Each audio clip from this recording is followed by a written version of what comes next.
Greetings. Thank you for agreeing to escort the ambassador to Pajem. Ambassador Soketh is currently attending a ritual to honor the end of the Kalrek holiday. He will be done soon, but the ambassador is hesitant to use transporter technology. His bias against the transporters is unfortunate, but I have come to accept it.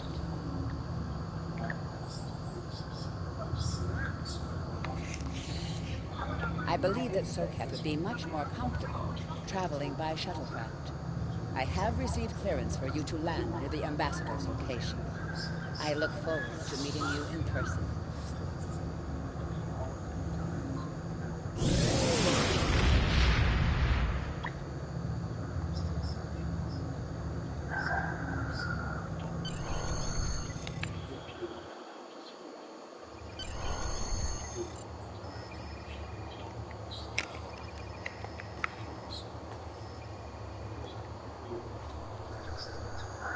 Starfleet shuttlecraft. This is Vulcan Orbital Control. You are cleared to land at the requested coordinates. Welcome to Vulcan. Please enjoy your stay. Butterfingers, huh? Yeah.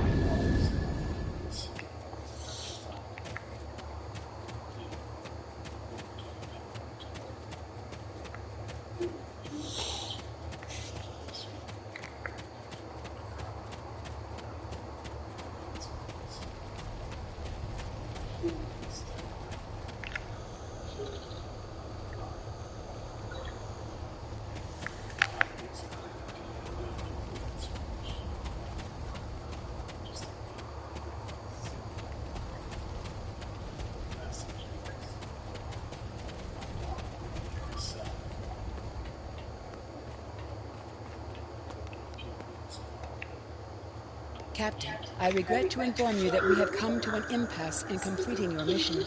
Allow me to explain. As you know, Pajem is sacred to the Vulcan people, and access to it is strictly prohibited. Ordinarily, this would not present any difficulty, but Savin, the leader of the order that maintains the monastery, has chosen this moment to illogically refuse to grant Ambassador Soketh permissions to meet with the abbot at Pajem. This is most abnormal.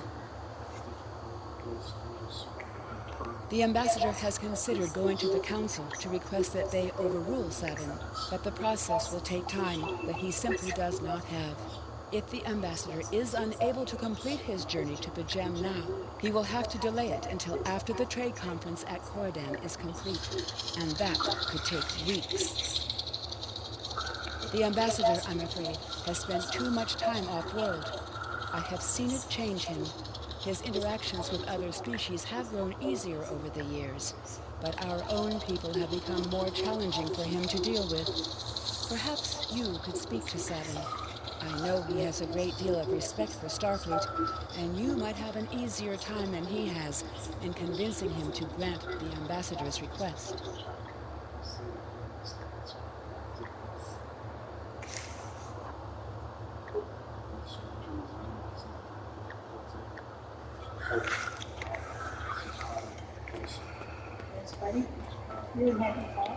Peace and long life. Do you seek knowledge of the ancestors?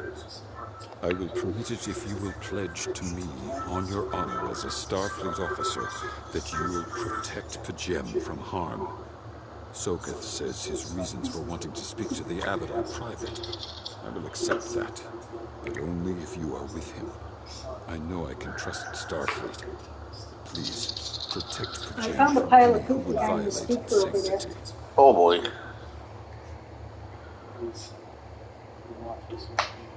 So he's got a new spot now. Oh boy. Welcome to Vulcan. Something told me that wouldn't work.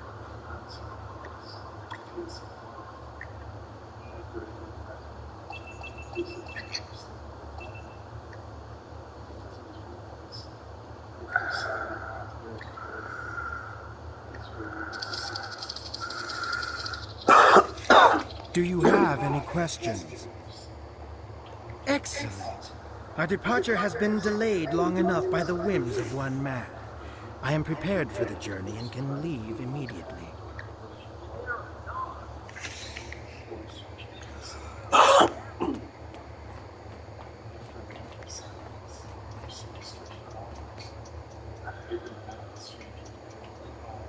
What is she?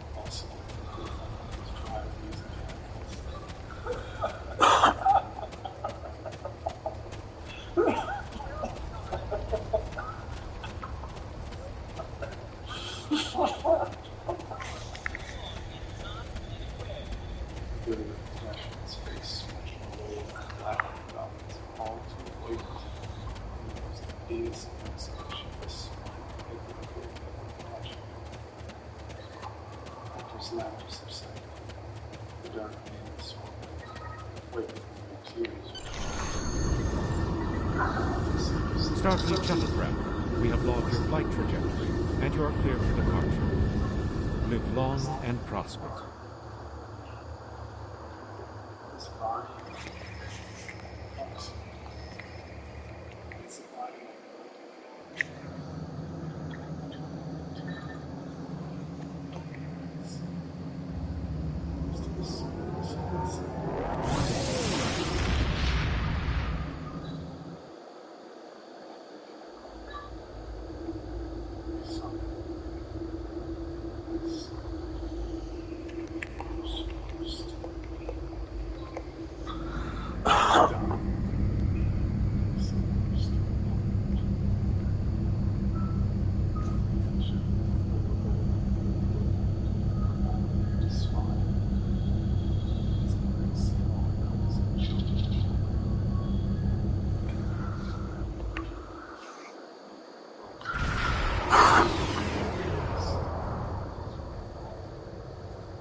This is Captain Contact to all Klingon vessels. Target their warp drive. There will be no escaping our vengeance this time.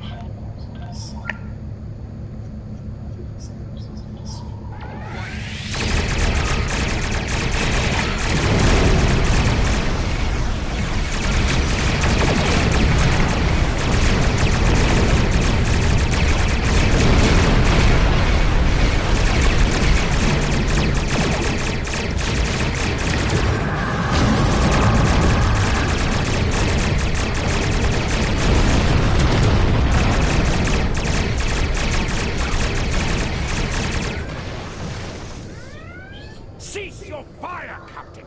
Perhaps today is a day for words. My fellow captains were blinded by our vengeance toward the shapeshifter aboard your vessel. They have died with honor. But if I am to die this day, then I would prefer to regale the halls of Sto with the tale of that foul creature's death.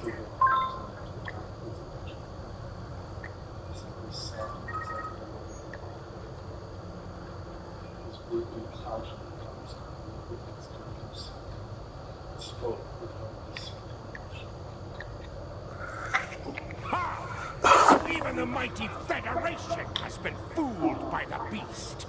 Your guest from Vulcan is not as he or she seems, Captain. They are an Undine. They put on a false face and try to control us. But we Klingons know better. We will hunt them down until the last of these honorless dogs dies screaming. Proof? Ah! Allow me to stick a blade in its belly while I look it in the eye while it dies. That should be proof enough, even for Starfleet.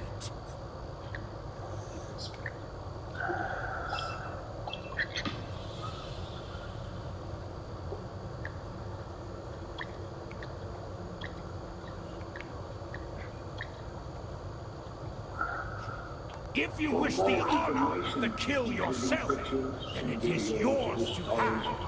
So long as the Undine dies, I will meet my death with eyes wide open and victory in my heart. I await your decision. Close hailing frequencies.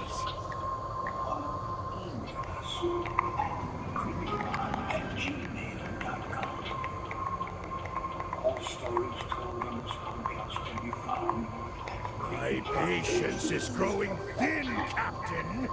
If you lack the stomach to slay the beast aboard your vessel, then any Klingon here would gladly do it for you. I'd hate for you to stain that pretty Starfleet uniform with Undine blood. Then the beast is slain? Macabre! Very good! Perhaps you've the heart of a warrior after all. Let me look upon our enemy, and tonight we will dine together as warriors and drink to the honored dead! We'd like to see how you can support the podcast. Continue to keep the episodes coming. Just check out those details at patreon.com/creepypasta. Before we get to this week's episode, I want to do a quick shout out to That's pretty good, Chico. Yes, Captain, what would you like? I take my meditations very seriously. That's what he Why like, have would I been like. summoned to the bridge? Or blink. Aha. Alive? You're a fool, Captain! Strike now before it's too late! You want proof? Then lower your shields and allow me to beam over. Once the Undine's blood coats my blade, you'll see it for what it truly is. A glint hound in Tark's clothing. There's no need, Captain. The situation is not difficult to unravel.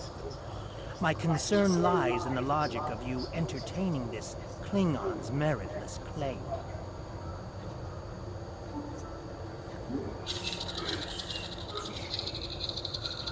A most illogical conclusion. Allow us to examine the facts, Captain.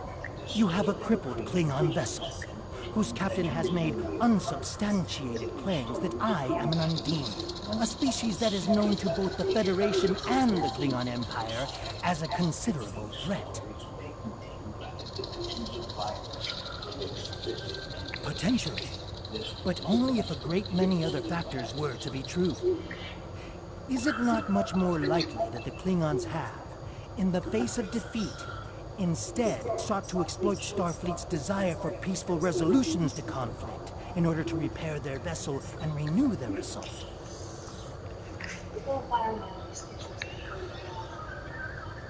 You've probably seen it. The photo is a simple black and white viewing still with the... A true warrior strikes without mercy, Captain. I only hope to teach you this lesson personally before the Undine does. We may not be able to best your vessel, but a Klingon knows many roads to victory. The beast may have evaded my vengeance for now, but I can still ruin its plans here in Pajem. Farmers to try to gain other wild. These cameras are made to snap a picture with a motion sensor from some movement from the user's view. Landowners... A wise precaution. Though I admit I am eager to see my people safe, I will await word until the monastery is secured. And Captain, let not my journey here be for naught. Others yet wonder if this is just a girl, and why she might be alone in the woods. Police have gotten involved to find out the mystery. This afternoon, A wise precaution. Though I admit I am eager to see my people safe, I will await word until the monastery is secured. And Captain, let not my journey here be for naught. I left work early. I had to call my mom and get the facts straight, but I'm getting ahead of myself. I'm on my fourth shot of Malibu as I type this out. Booze helps. After all, what else can I do but tell a bunch of scary story junkies what I have to say? Nobody would ever believe me anyways. Nobody I told believed me. I'm rambling again. I'll take it easy on myself. My name is Rebecca, but everyone just calls me Rebecca. grew up in Portland, a small township in Cambridge, New York. Compared to the hustle of my current home in Manhattan, or as a whole, I'm pretty sure more people live in my apartment building than live in all of them. My best friend was Zoe. Brave and so adventurous. You could probably say that Zoe was my first love. Of course, in our area down the street, I don't see it that way. Isn't that how you always see friends when you're young? You're a grainy photograph in your mind's eye. Characters in the world. You remember all of the girls that you wrote down. I was 12 years old when I discovered South. Every small town has rhythm. Where there was no big town. The late night I've ever heard of folk stories. These stories were nothing too shocking. Rituals and words, nameless sacrifices, the chants of the wood and trees. These were the stories told from child to child, and unbeknownst to me at the time, adults as well. Supposedly, part of taking residence in the house of the woods by Cambridge and Portland, and were privy to these important moments. The book on the playground in elementary school was exaggerated to the nth degree. According to my old friend Ricky Davis, his purpose would take children out of the history. I had no idea what that exactly that would do.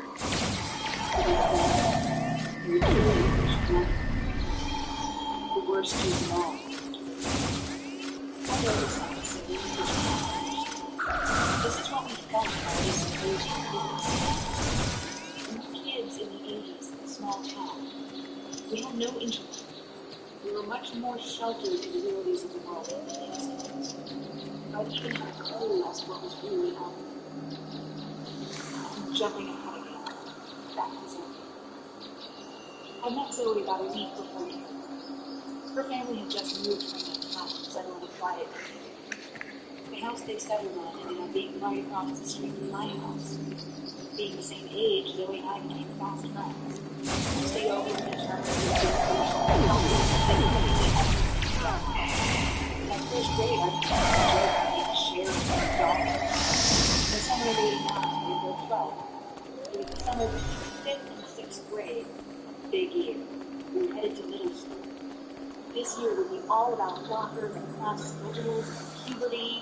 Zoe and I were so close at this point that we weren't too scared. Transition had changed, but we had each other. We were taking I 4 of have our 10 terrible tests news. together. We were in a Vulcan study security forces have discovered the body of But we Ambassador had forced the Soketh. story back up. They With a have little determined that word he about was making the best killed of our by a last week phaser together, blast we at were short about to stay. range.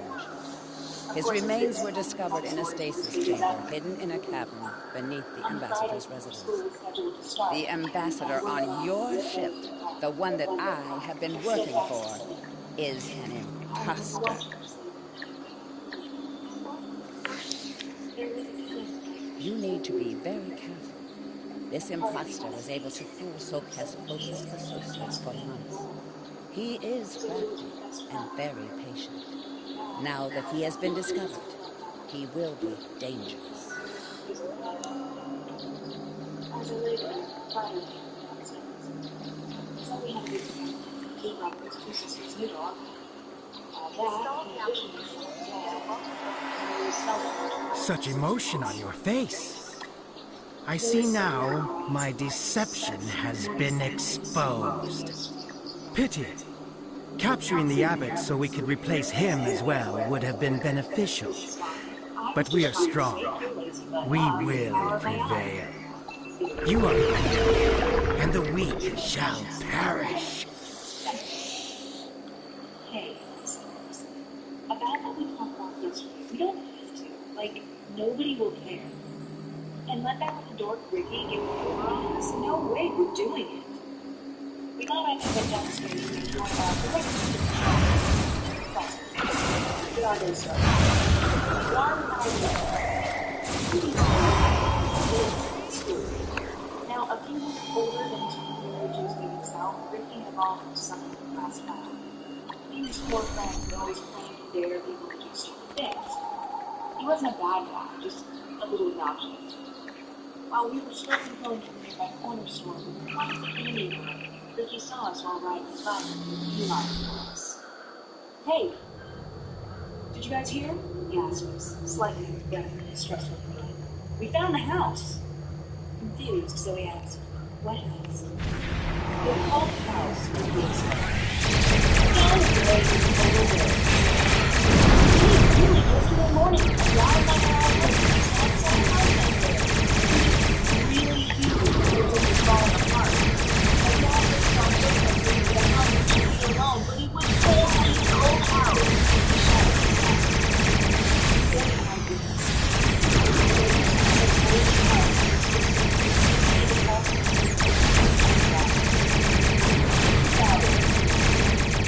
An old house, the building, all house you guys have to check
Ricky interrupted. Hey, if Becca is too scared, I can go out. This got. Ricky was one of the few black boys. This is Captain LaForge of the USS Challenger. Glad to see we made it here in time to lend you a hand. Perhaps you'll return the favor sometime. Forge out. Ricky would go on to be the captain of the high school baseball team and would go with girls about as quickly as he was on baseball. He was that guy.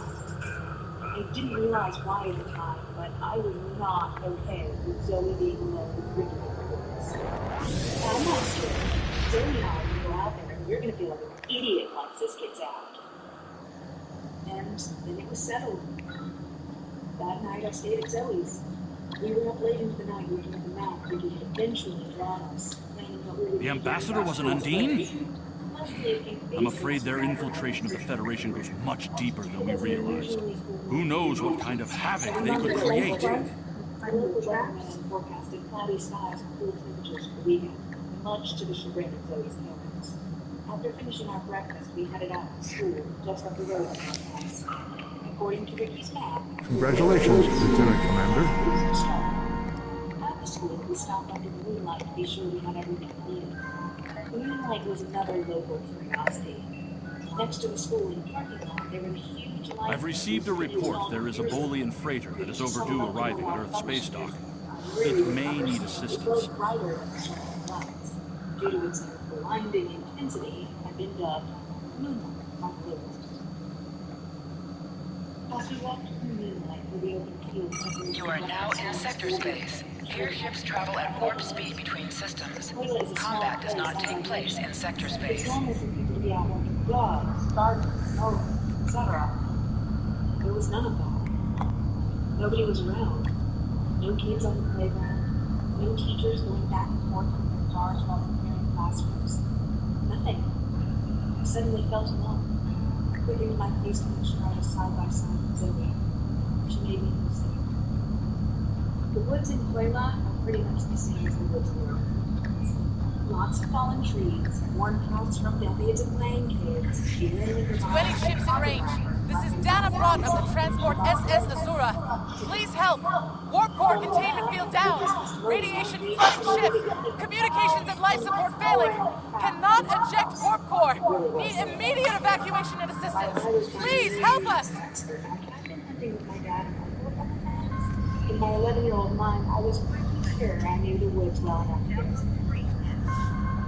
While walking through the woods toward the house, we talked about what he would expect a public preteen for us to talk about. What movies did we want to see? Which drug did we think would be safe? How we could rub it in Ricky's face. To any ships in range, this is Dana Brott of the transport SS Azura. Did you hear the rumor that Prince William's lesson was in the call? I asked Zoe laughed. Yeah, and so is the librarian and the janitor, Mr. Nick. Please help! We're being pursued by Orion Raiders! Really? Crew Your injured, dad? taking heavy fire. Dropping out of warp near your coordinates. Need immediate evacuation and assistance. Please help us! She said the only reason I have a nice house is because my dad is in the car. Forget her, she's just jealous because her mom is a waitress. Now, twins. That's cool. We both burst into a fit of hysterics. In our minds, if there really were a cult, none of these people would be in it. Every few months, a teacher would give someone a bad grade or a write-up, and within hours, that teacher was suddenly their cult leader. Rumors would spread for a while before a new target was eventually found. This is really what made the cult stories so scary. The fact that anyone could be in it. There were always rumors being spread. If stories were to be believed, just about everyone in town had been a cultist at one point or another. But what really did exist? It was formed by everybody and nobody.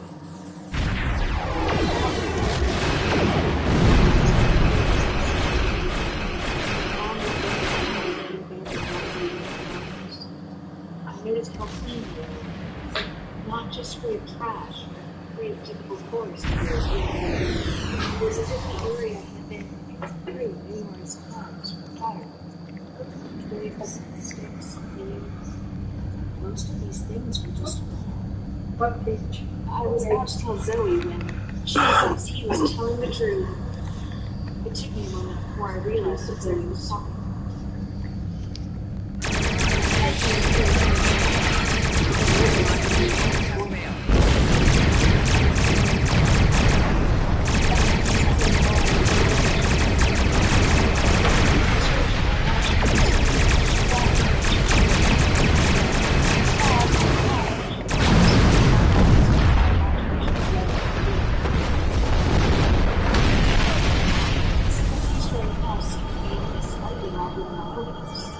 The windows that weren't boarded up were long since shattered.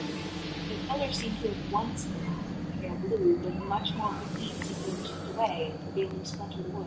There was no front door. It looked a lot like the old house from Leave It to Beaver, if that house had been abandoned for decades.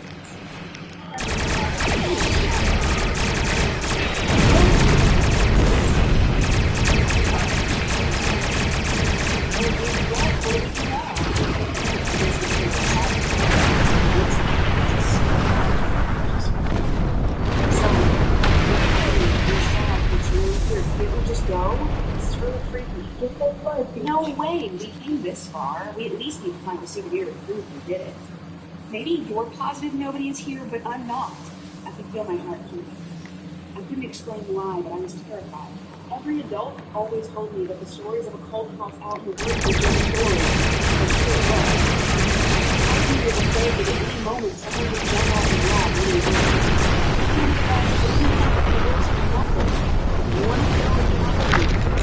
I'm going in. She turned away and started into the house. As I stood there and watched her walk away, I felt my dread deepen. I was afraid of being alone, but I was more afraid for Zoe. My best friend was going into certain doom and I couldn't stop her. I wanted to cry. Zoe, please, I shouted. Zoe stopped and turned around to look at me with anger in her face. I felt a tear run down my cheek. I'm really scared. Please. Zoe saw the look on my face and sighed. Her face softened. She looked back at the house towards the porch. sitting on the porch with a smooth black stone.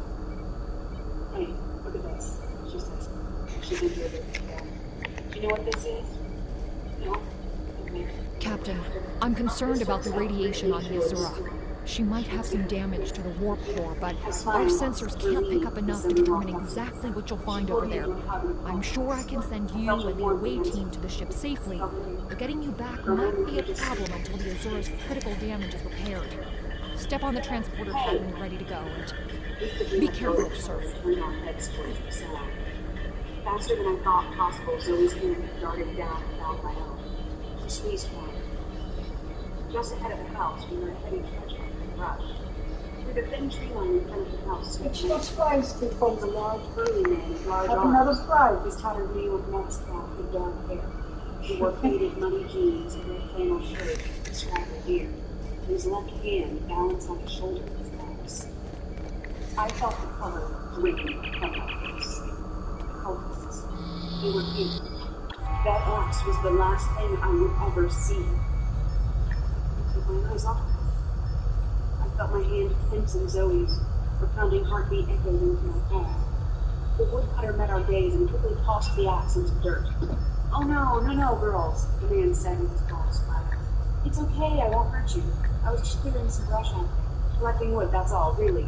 It's okay. Zoe's grip loosened slightly. Then she sighed and said, oh, it's okay, you just scared us. What are you doing out here? The man laughed. What am I doing here? I own the place. I'm fixing it up so I can rid it out the campus. What are you doing here? We awkwardly explained why we were collapsed. Telling the man about the wisdom in the house. The man listened patiently, chuckling under the thought. Well, little ladies and missionaries, this is not the house. I am the man said. We're sorry. We didn't mean any harm. We just wanted to see for ourselves. We should probably get going before our parents come. In my head, I finished. We probably met this righteous and talking to us. The man said, you should see my big dog. I don't have to do it at home. It's only a 15-minute drive to town. No, I said. That's okay. We know the way. I'm sure you do. Just tell me one thing, the man said. Are you both virgins?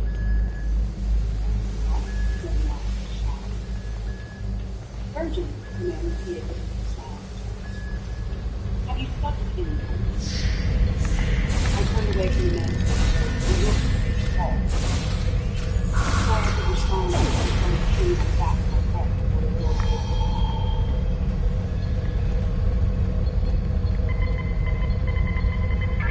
I awoke after what must have been hours. It was dark out now, and Ben ate immensely. I was on the ground, I walked along the wrists and ankles. I looked around and I realized I was still next to the house. I'm trying to look over you, and that's the bonfire. Looking over, I saw the largest fire I've ever seen. The tips of the flames were taller than the trees. On the other side of the fire, she too was back. She was awaiting me with a horrified look on her face. I immediately thought back to my backpack. Zoe's dad insisted we bring a pocket knife if we were exploring the woods. Zoe, it's okay. Where's my plant? There's absolutely no. Well, it was toward.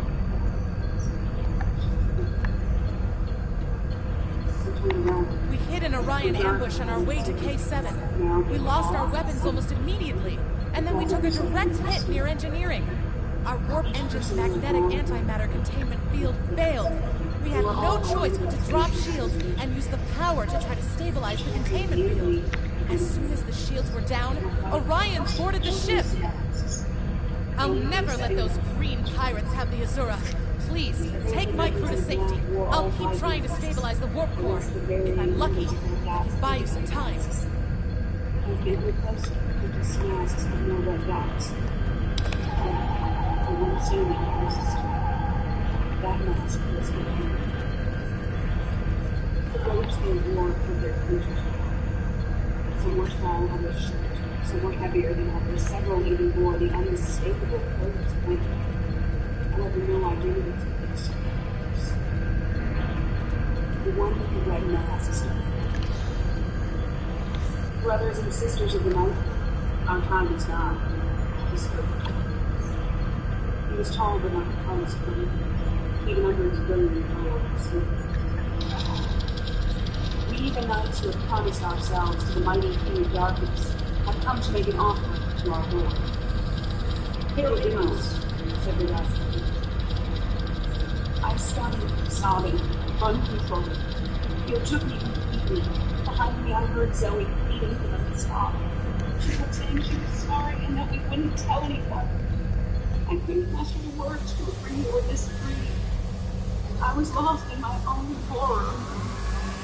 The leader paid us no mind and continued. These beautiful ones shall make a glorious sacrifice for the coming of our Lord of the world. Hail Deimos! The group converged and circled around his sleepers. We make an offering to you, O Lord. It is no surprise that the cowardly Orion cannot even handle the offering.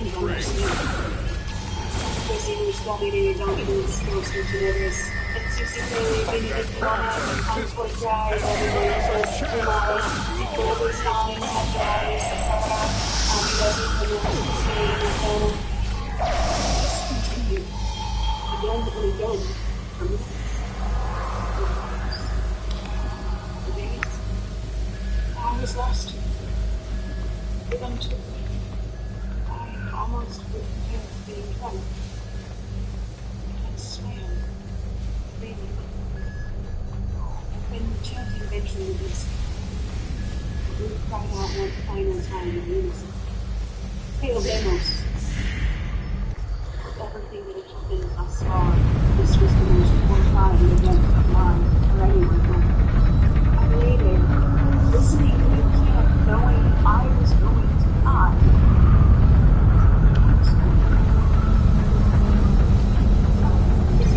Terrible.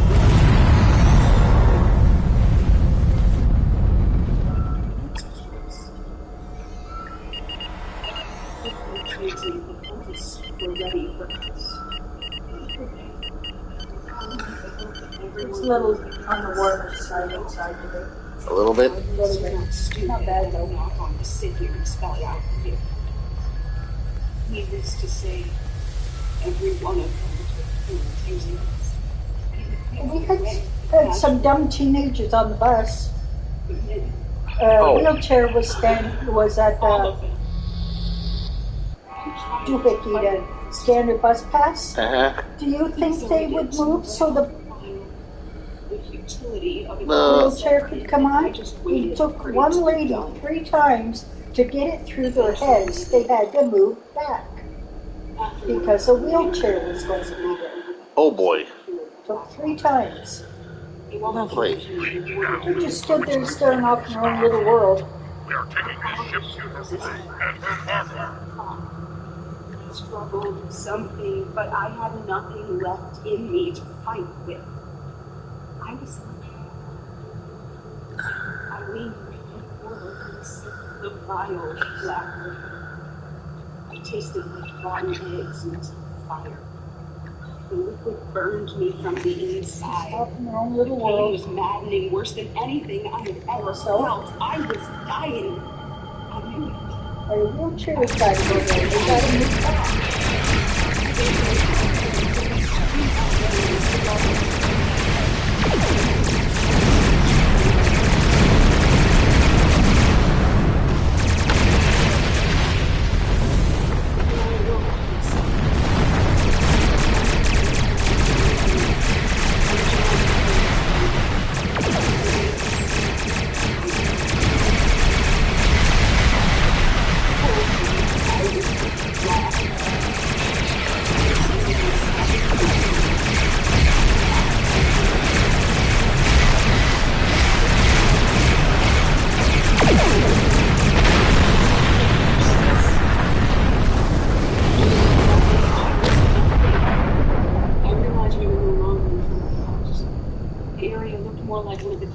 Littering our woods. It was still dark.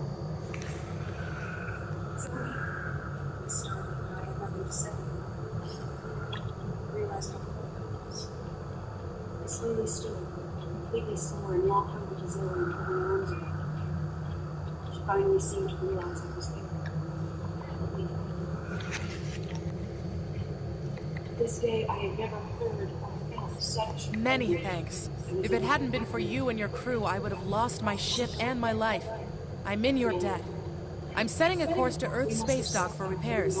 If I see you at Club 47, the drinks are on me. I think I might even have a few bottles of Tranya in the cargo I hold. realized how dark it was. How alone we were. At least I thought we were. At the other side of the dead campfire was one of the robed figures. He was laying with his back rolled against a large city. We cautiously approached the figure. When we inspected him more closely, we saw that the man's ribcage had been torn open. The inside of his chest was completely exposed. The young kids, I His swear. face bore a solid Yeah. red mask. If I had seen this gruesome sight only hours ago, I would have screamed. I would have cried that I was not That's supposed to be for the handicap. I was not. Yeah. They don't see it Zoe then. was holding my hand. I looked at her and she seemed to have regained some of her strength. Well done. You saved that crew just in time. Having been in the woods Congratulations, Lieutenant Commander. You have a new power that can be set up to automatically be used. Starfleet Press has the lost L2 contact button with the to show your Federation power. Science Station in Use the left Kasey. stick to Because navigate all this radio communications menu. from Kasey 2 must be boosted Navigate to by a brace for satellite that impact. compensates for Press Metreon the isotopes R1 prevalent in button the to system. toggle between It may different be that the auto-execute communications array settings is in need of and repair. change when this Please power make the will necessary automatically be repairs to the used. communications This array power and will be used re-establish even contact if with it the is science not station. set up for quick equip. Instead, I just said, it was shortly after that, through the brush, we saw a huge bright light in the sky. The moonlight. I could hear Zoe's smile as she said it. Then I heard it. It started as a noise out in the distance. Floating. Tranquil. It sounded like some large animal was charging through the forest straight at us. We didn't wait to see it. I looked down and took Zoe's dark hand and started running harder than I ever had. After our ordeal, I didn't think we could run like that anymore.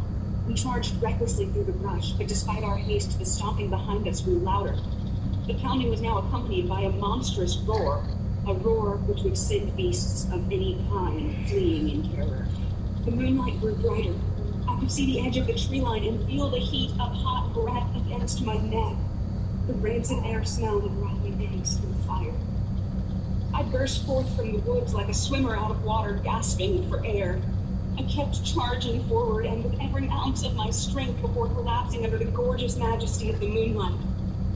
In that exact moment, I thought, our light. Hidden dangers lurk in space, and the threat of Klingon attack has made even the most stout-hearted reconsider their choice to travel throughout the stars. A last-ditch effort to find a common ground could end this conflict, but there are many who oppose peace. My hand was empty. Zoe? I asked through panting breaths. Zoe! I looked around, but she was nowhere. Zoe! I thought I couldn't possibly cry any more tears. I was nothing, after all. The tears started to come freely nonetheless. I stood feeling the woods, I thought. I started to walk towards the woods to find Zoe when I saw it. Just inside the tree line was a massive circle. Easily 15 feet long. The shadow seemed to be heaving, exhausted from its chase. Right in the spot where eyes would be were two glowing red orbs. His eyes. In those deep crimson eyes, I felt longing, anger, suffering, hatred, but most of all, evil. Whatever this creature was, a demon, a god, the devil himself, he wanted me. I felt the pull of its lustful desire for me at a time when I should have no understanding of what that meant. I was not ready to escape.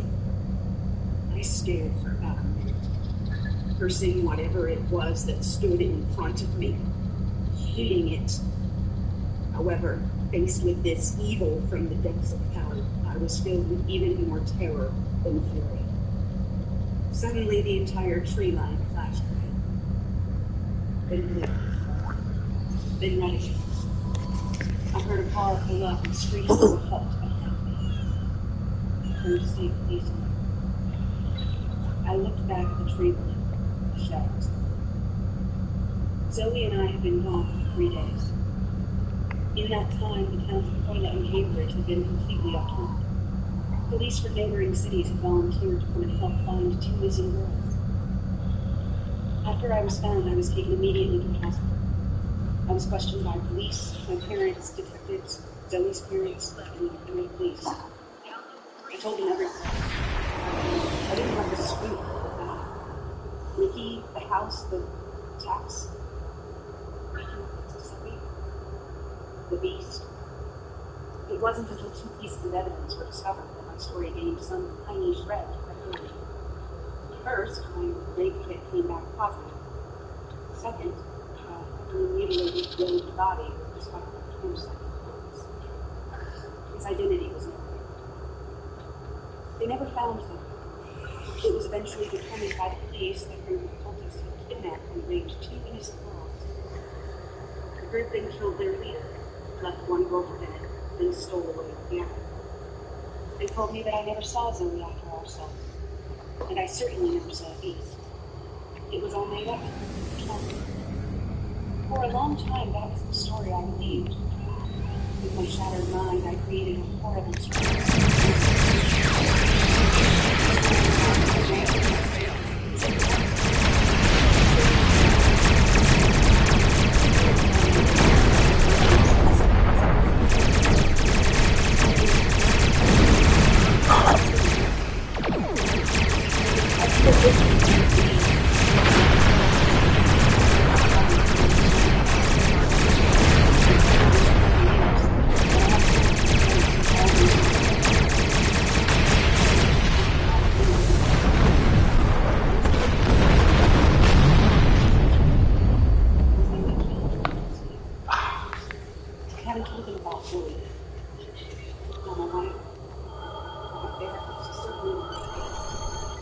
Nobody. It's not as though I forgot. It's just too new. Honestly, I think I got years. It's not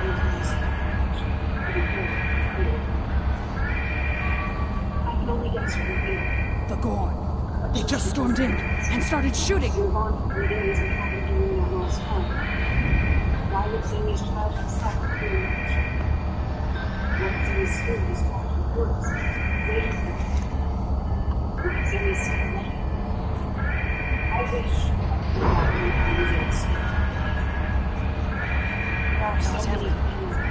There are several members of our team still unaccounted for. Please, you must find them. The Gorn destroyed our automated fire suppression system in the initial attack. You will find fire suppression devices on the walls that you can use to fight the fires.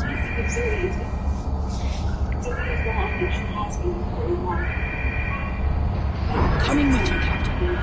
There's too much at stake, and I know this project. Me, as I was when I was 12 years old, it's a sign. Seeing that picture made me see it. It wasn't me. It was me.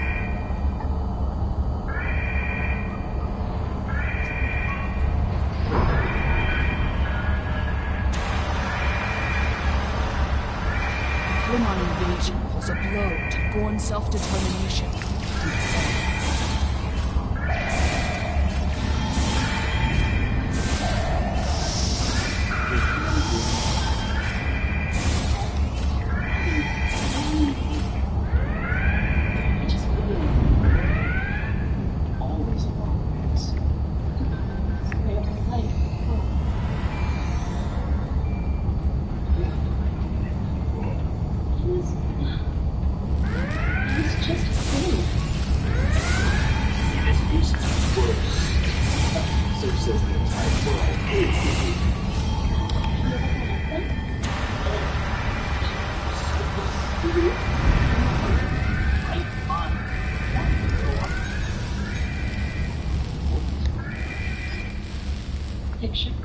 And what is that check called? Hello. What will it? Why do you always see pictures? I don't know. I mean, it's a place, so maybe I know that I created it.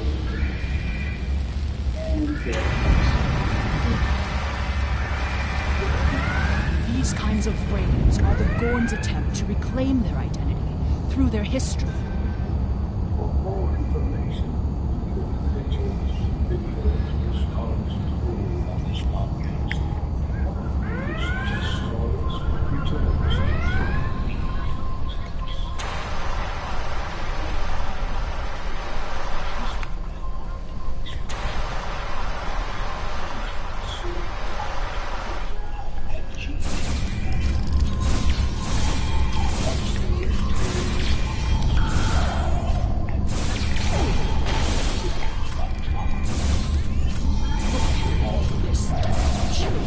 We'd have helped if the Gorn had just asked. I guess one of your leaders turns out to be a shapeshifter.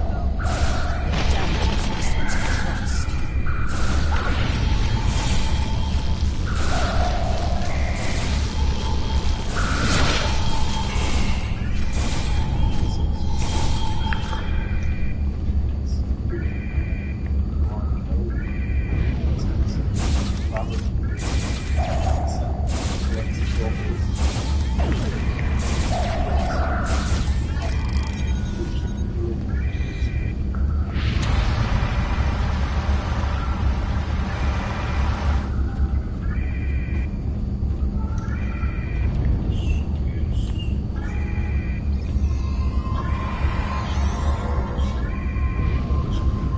Another research team on Kasei 4, involved in a dig at a promising site.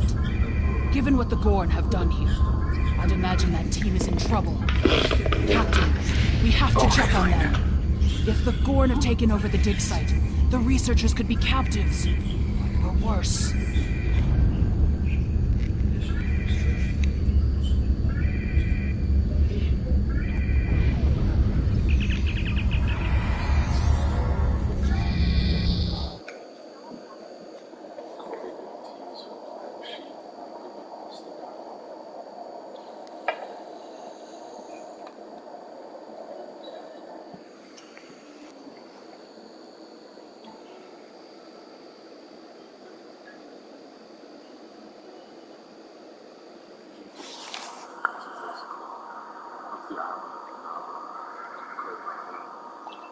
Did you catch that riot, Peach, that's annoying?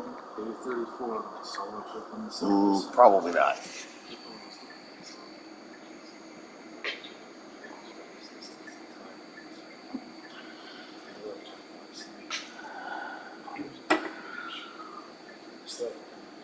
What you doing? See how broke I am. Ah.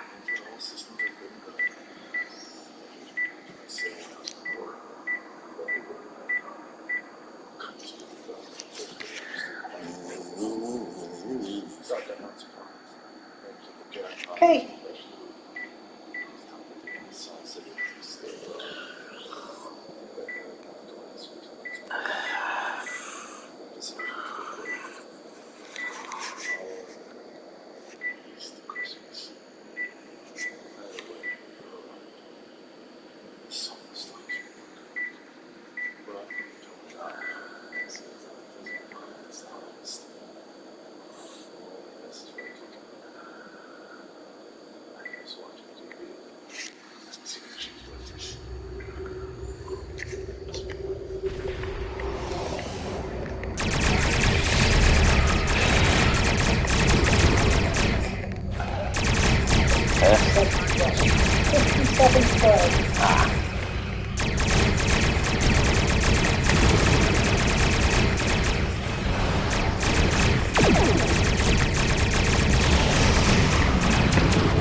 This is the dig site that our team was working on. They set up several shield generators to help protect the most important artifacts from further damage. There's a small encampment under the shield dome. The Gorn probably came in and took over everything.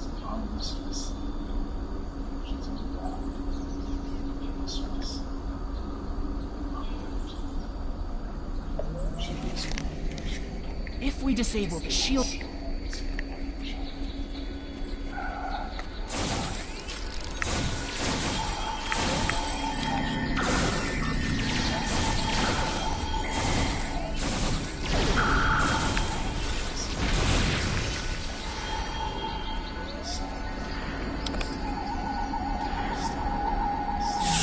The team here found remnants of a precursor civilization that may be a relative of the Gorn.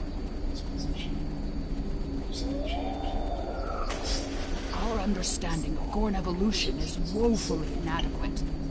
Are they even offspring of the Preservers? The Gorn territorial claims aren't entirely without merit, but they would displace billions of people. A diplomatic solution could help to save Gorn heritage without disrupting Federation colonies.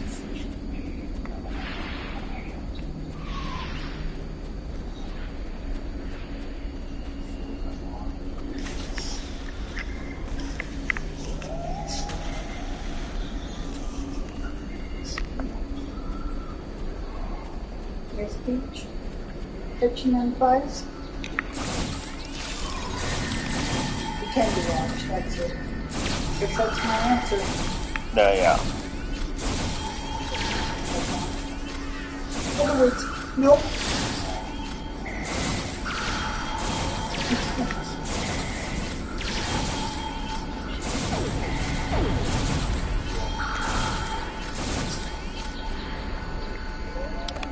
In other words, that's our job. More fluctuations! Increase the power to the shields! Yeah.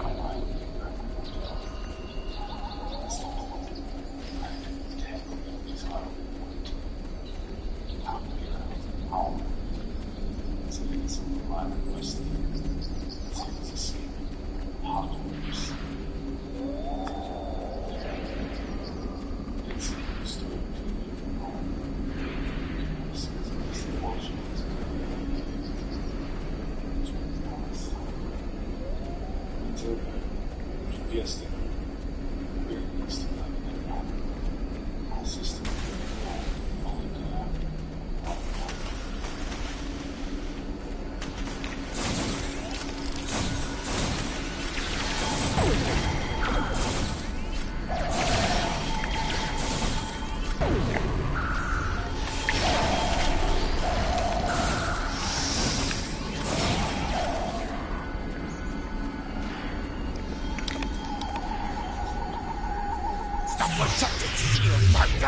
Still the fight away.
There's no sign of the other team.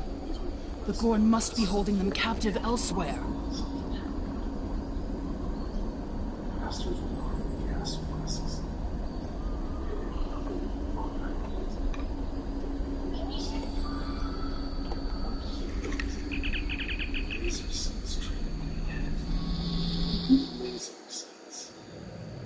You are meddling in affairs you do not understand. system was the home of our ancestors. It belongs to the Gorn by ties of blood and conquest. We will not allow grave robbers and thieves to desecrate hallowed ground without punishment. Prepare for death! I don't want to.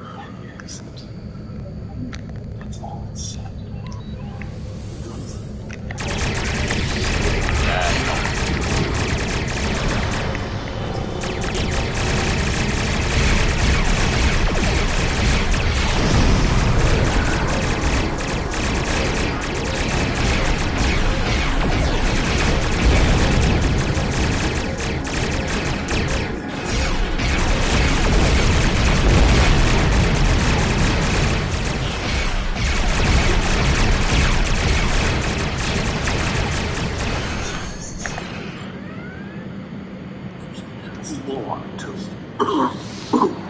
What? You said? Because they could and they wanted to. Yeah, that's it. Yep. We'll go with that. I'm trying to think of this. It says food. Stop. I was just fine.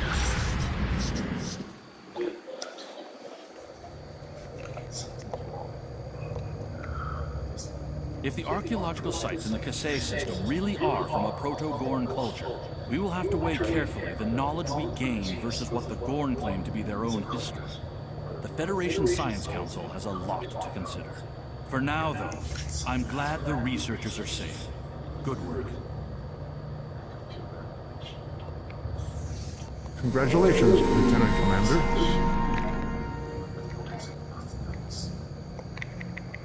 Commander Burgess, Starfleet Intelligence. There's something I'd like you to look into. It could change the course of the war in our favor. We have intel suggesting that the Klingons are operating a secret weapons facility in the Hiromi cluster. We also believe the base is under the command of Ambassador Bovat, a controversial figure in Klingon politics. I'd like you to get to the truth of the matter, and soon. To that end, I'm sending one of my top agents to join you on the mission. I think you'll find Lieutenant Van Zyl to be a very capable officer. Don't hesitate to seek her counsel in the field. Proceed to the Briar Patch and find out what the Klingons are up to. If there are any weapons there, you are to deactivate or destroy them. And should you encounter the ambassador, do bring him in. I'd like a word. Yep. She's not objective in this case.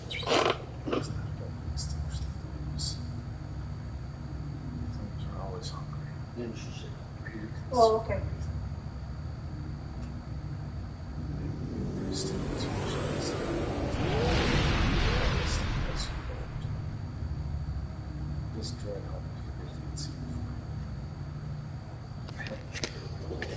Admiral Quinn says you're the right officer for this job.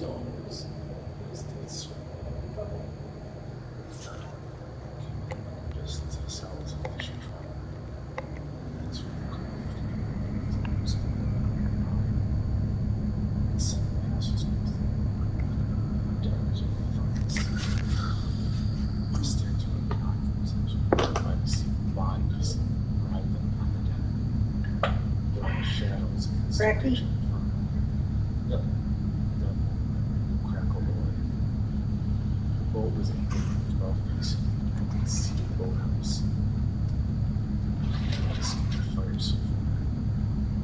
You're too fast to do that.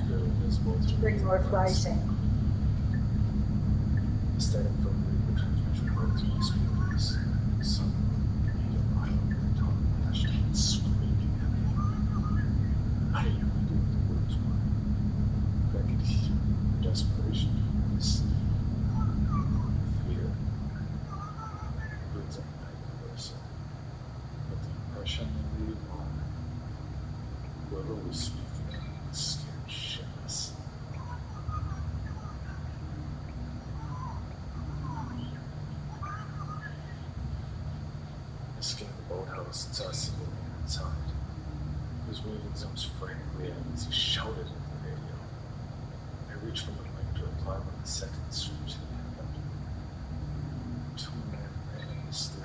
deck closed to the light.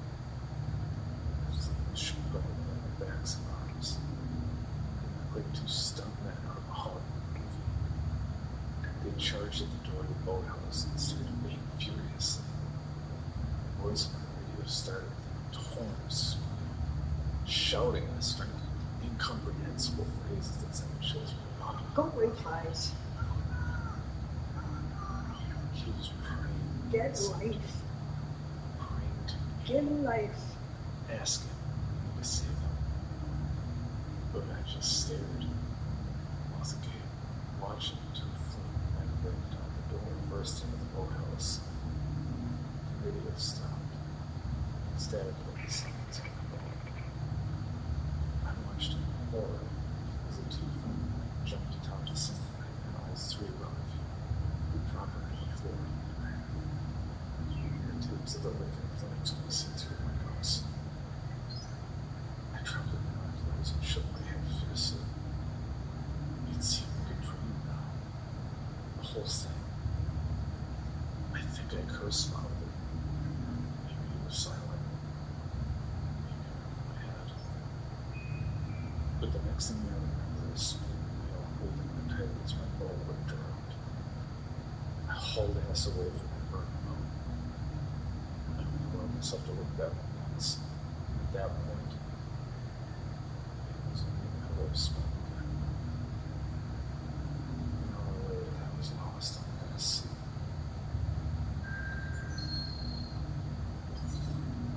Something's happening. Something bad. First he got with a damn boat. We were on fire. I can't get past the fact that those bastards were on fire. I just want to get home. I just want to walk into my house and shout for my wife and hear her walk from the kitchen and then feel her in my arms. I want to see her. I want my damn wife. Most of all, I want to get out of this damn ocean.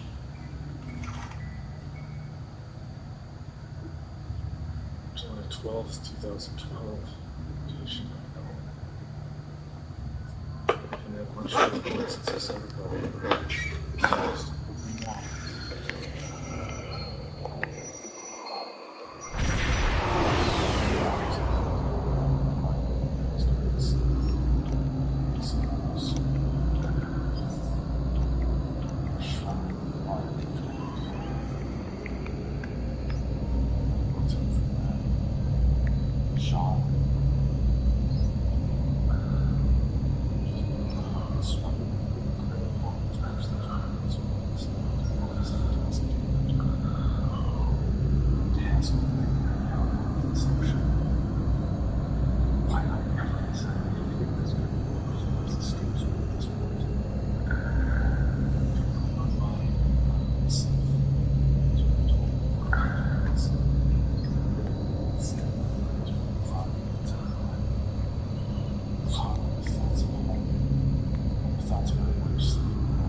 faster than I thought. The water, that's so water.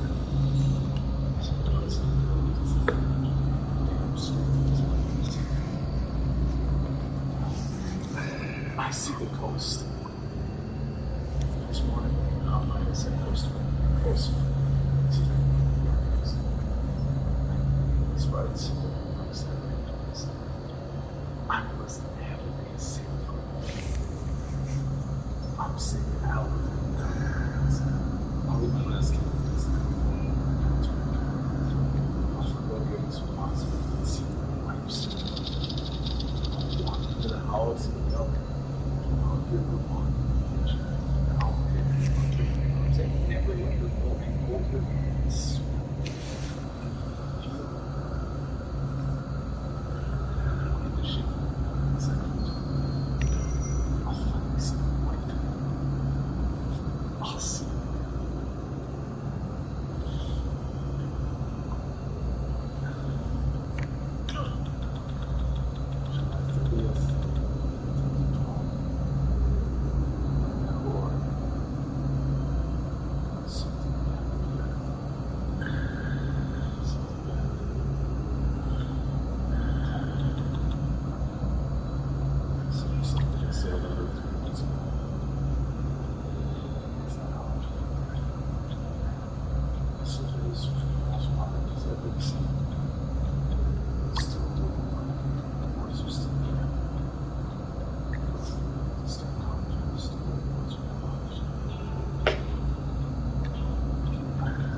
Klingons have had me designing weapons for them at Disruptor Point.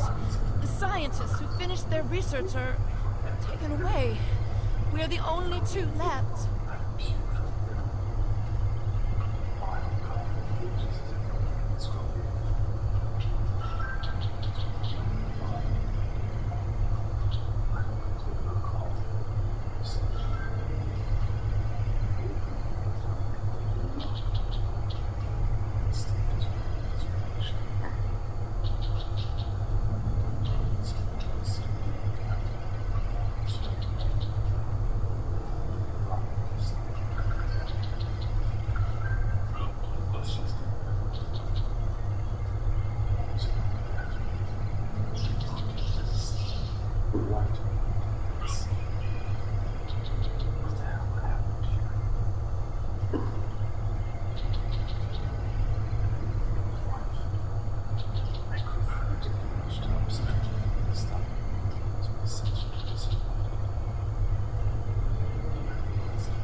I'd be happy to tell you what I know.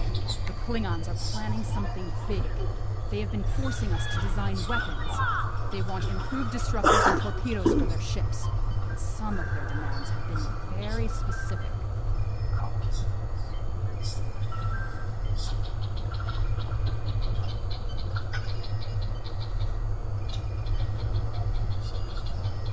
Yes.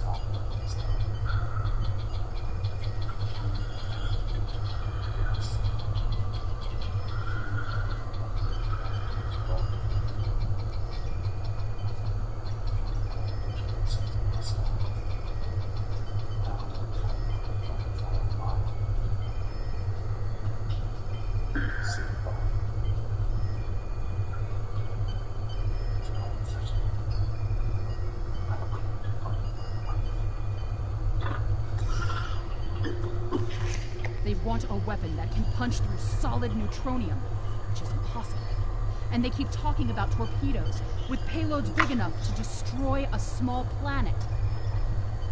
There are prototypes of some of the new weapons in the laboratory here, as well as schematics on the base computers. If I were you, I'd destroy the prototypes and the schematics. Neither side needs that kind of destructive power.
Lifetimes.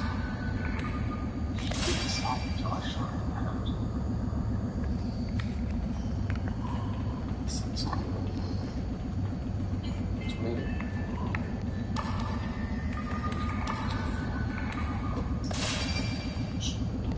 We have to watch it. Those notable emotions and currents from here. Listen to this from one to another. If I had my hand, I don't want to tell that much.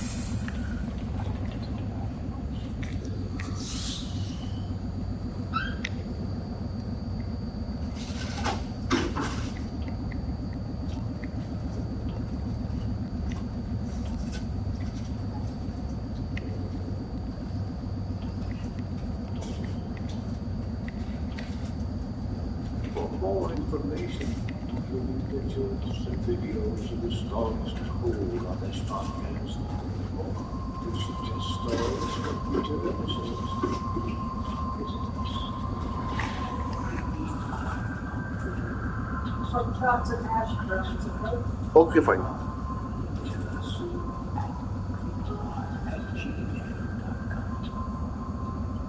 All stories told on this podcast can be found at com. Protected by a Creative Commons license. Some rights reserved. Other rights.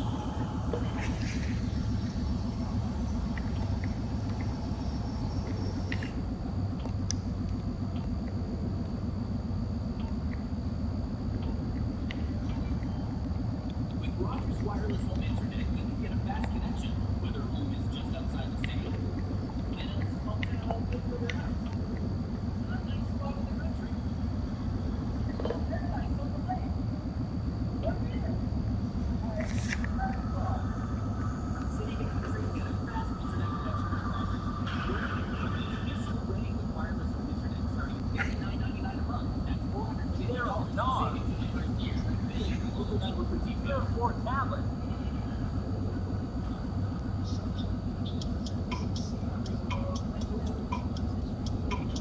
And even achieve different tones effortlessly.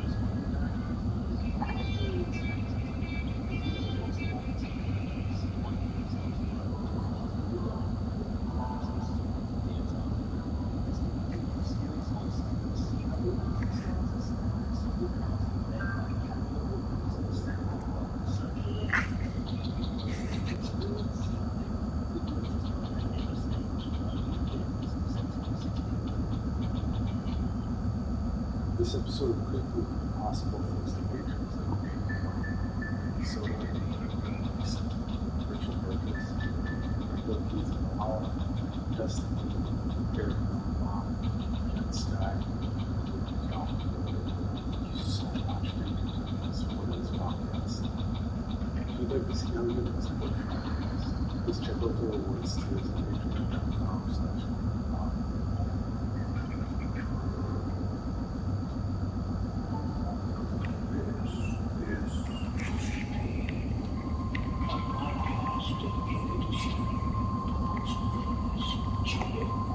Disturbing creepypastas, urban legends in the world.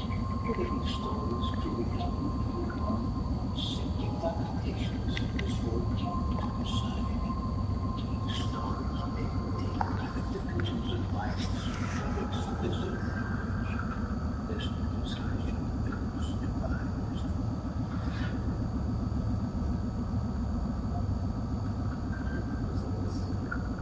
The house, the doors, big lights straight out of Kentucky, destination,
face to face at last with one of the Federation's greatest officers. I've read much about you, though I'm not as impressed as our intelligence agents are. After all, you were rather easily led to this system by a few well-placed pieces of bait. I've had pet dogs with more sense. I have everything I need from the research station, but I must say, humiliating a Federation war cripple is, We don't know as that the either. humans say, an added bonus. Try to stop us if you must. However, I won't think poorly of you if you walk back to Earth with your tail between your legs, there to whimper at your master's feet.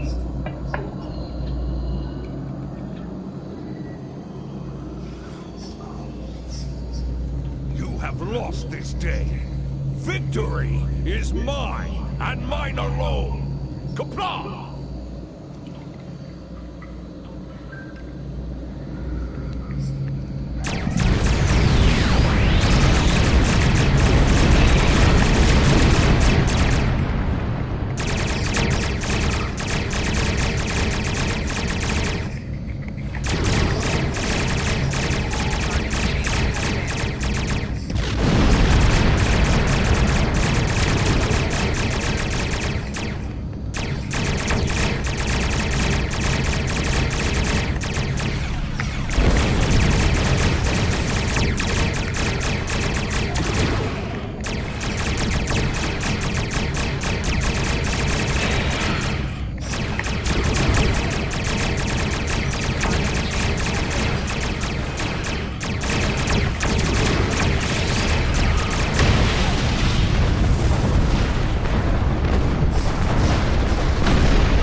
I've read the after-action report filed by Lieutenant Van Zyl. Pity we weren't able to apprehend Bavat, but I'm glad we shot that weapons facility down. Nicely done. As for that weapons research the Klingons were conducting, Starfleet has some of our best people analyzing the data you recovered. We'll find out what Bavat and his people were doing there soon enough. There's a lot more intel to analyze, and I suspect we'll be working again soon. Klingons don't tend to think small, and we'll need the best we can get to deal with Bavat and his...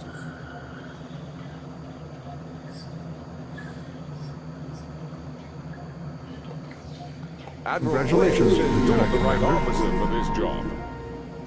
Starfleet intelligence needs your help. Admiral Quinn says you're the right officer for this job.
Guns keep hitting me. That's so nice. Yeah, it is, isn't it? You ever do that to you? How rude. Oh, not yet, anyway. Oh, how rude. It should. You got quite a bit of that, too.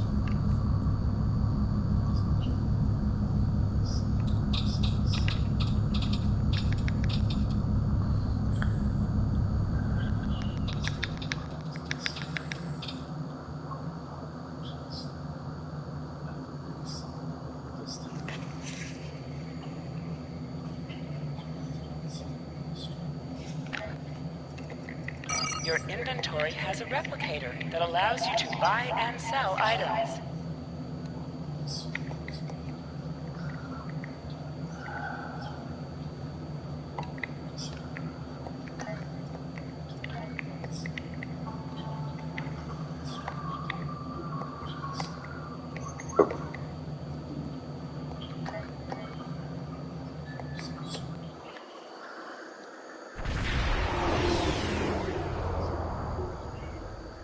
We're counting on you.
Whatever you need, sir.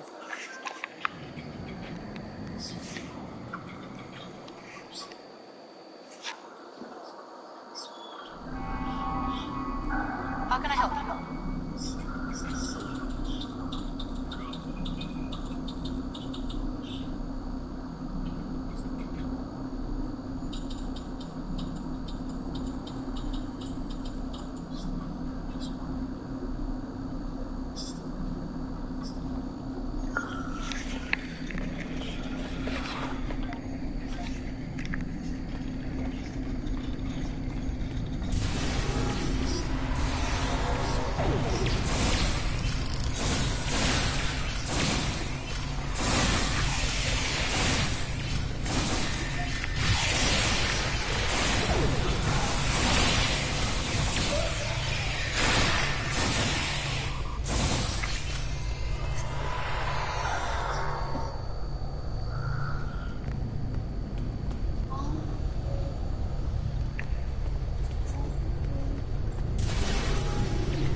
orders, sir.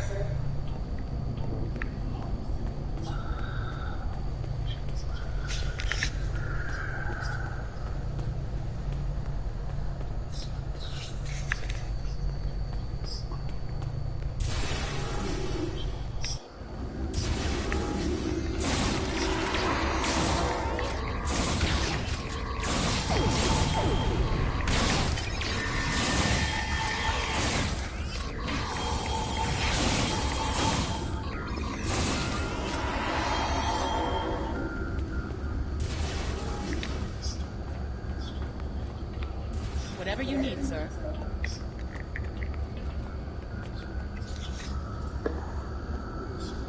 Captain's personal log. I have been betrayed by my first officer, a man I considered my friend, Kavok. Why? He and a group of traitors tried to take the ship. Kavok is the only survivor. There is also evidence that Kavok sent a coded message to Federation space. I do not understand why a warrior I have trusted with my life would do this. He tried to explain, but I do not need to listen to the words of a traitor. Let him rot in the brig. Ambassador Bavat has ordered me to bring him to the Imaga system for questioning. Kavok will die screaming. It is not an honorable death, but it is the one Kavok deserves.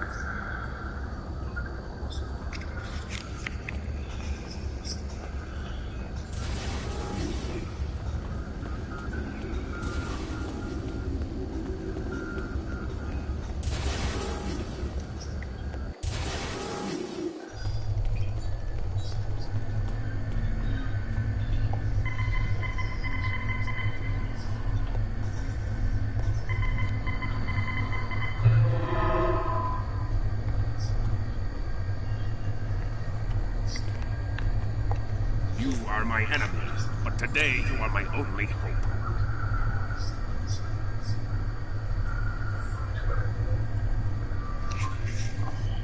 I will redeem my honor. Help me. Repair this ship, and we will fly it to Imaga together. Then we can disable the energy drain so your fleet can enter. With your help, we can destroy the Doomsday Machine and end the threat to your Federation.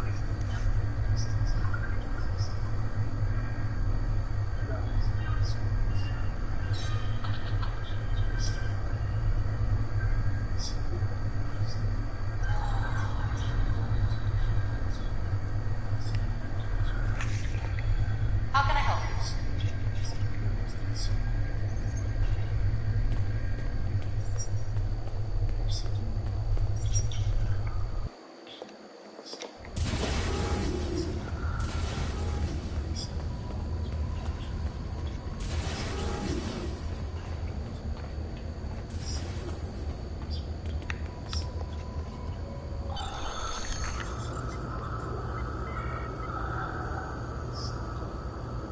Do what you think is best.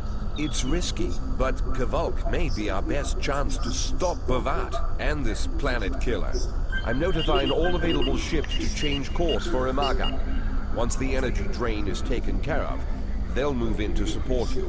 I don't need to tell you how important it is to stop the Doomsday Machine before Bavat can use it to attack populated worlds. Millions of people are relying on you to save them. I know you can do it. Good luck.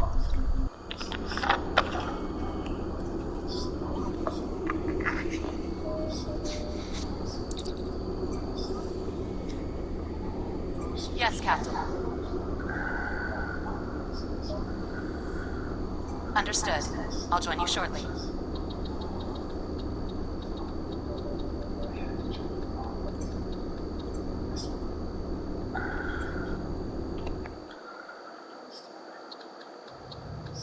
I'm monitoring communications from the planet. They're not calling for ships, so either they haven't noticed us, or they think we're supposed to be here. We're safe for now, but that could change.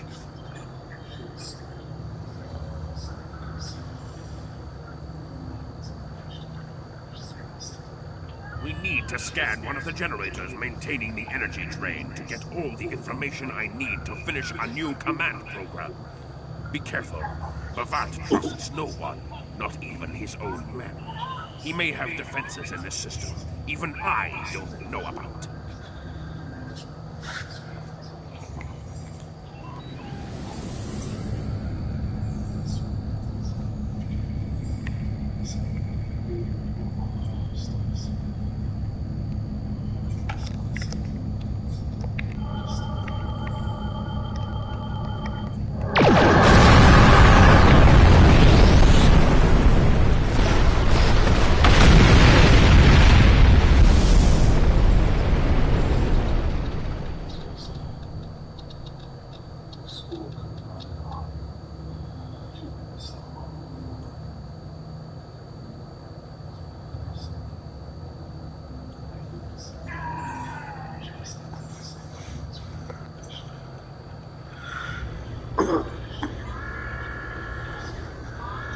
Drones?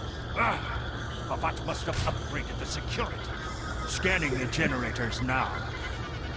I have the data. We will need to load the control program into all 3 generators.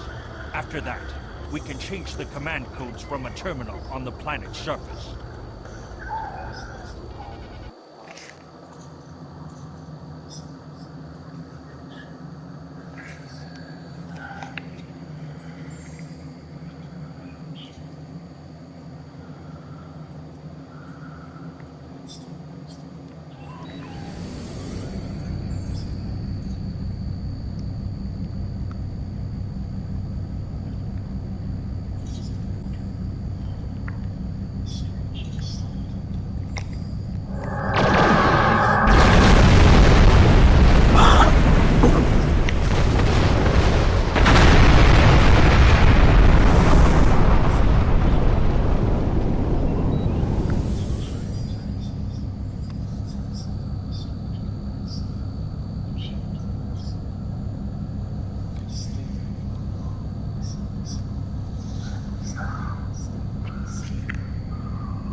The generators are under our control now, but your ships won't be safe until we lock Bavat and his forces out of the command consoles. I've equipped your away team with holoprojectors, and they're ready for the mission. And Captain, remember that you're a Klingon now. Try not to look too out of place.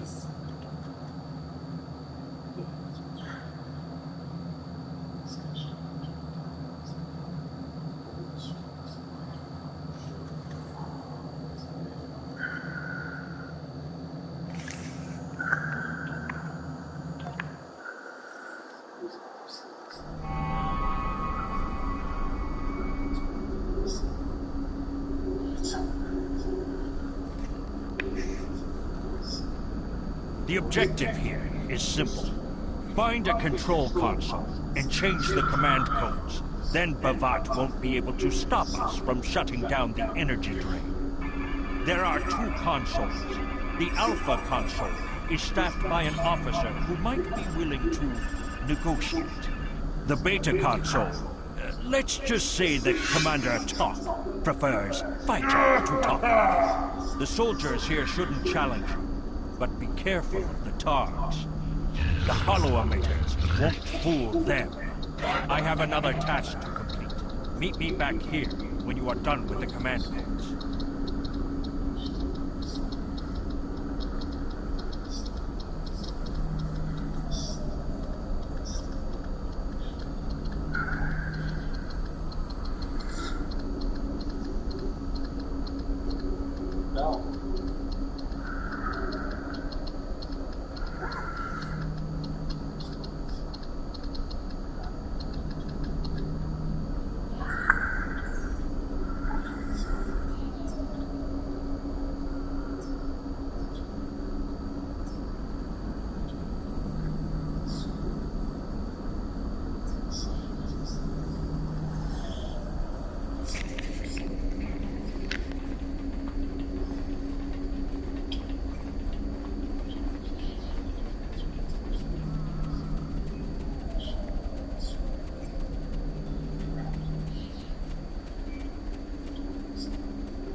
Is our podcast still going?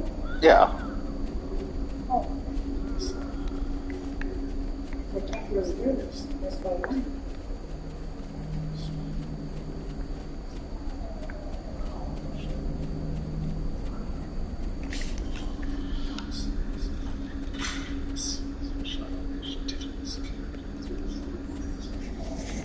Bolted down the stairs. Again, nothing. He was just talking low. A huge throwback that had probably tarnished a house and tossed aside. And there, hidden, was a scratched concrete floor. It seemed to be stuck as we'd spent on the couch without the beat of this thing. I remember some of the scratch marks.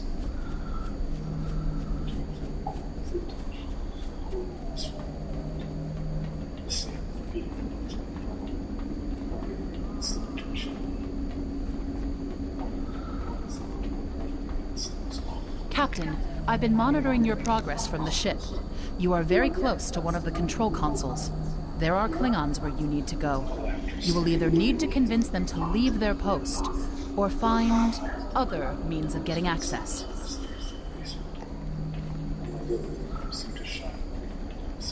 The Empire will prevail. No one is allowed to use this console. Death to the enemy.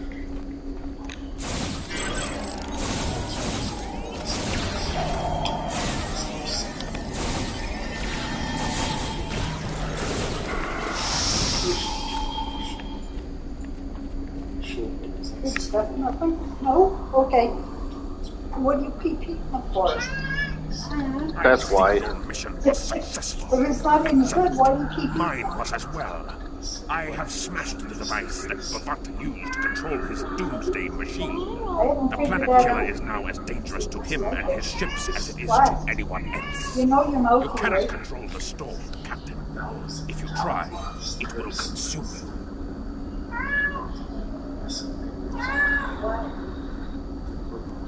What's your problem, Munchkin? Meet me back at the ship. There is still more to do before this dark thing ends and my honor is restored.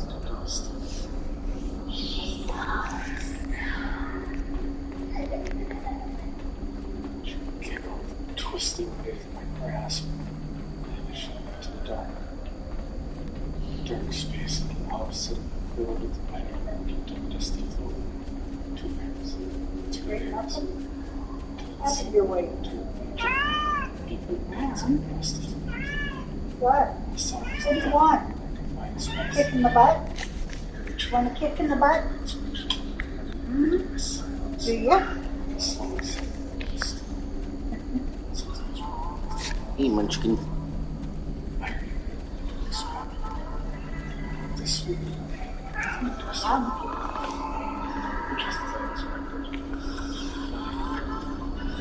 there's one huge set of double doors painted on brown colors. Just I saw it and swept the dust away.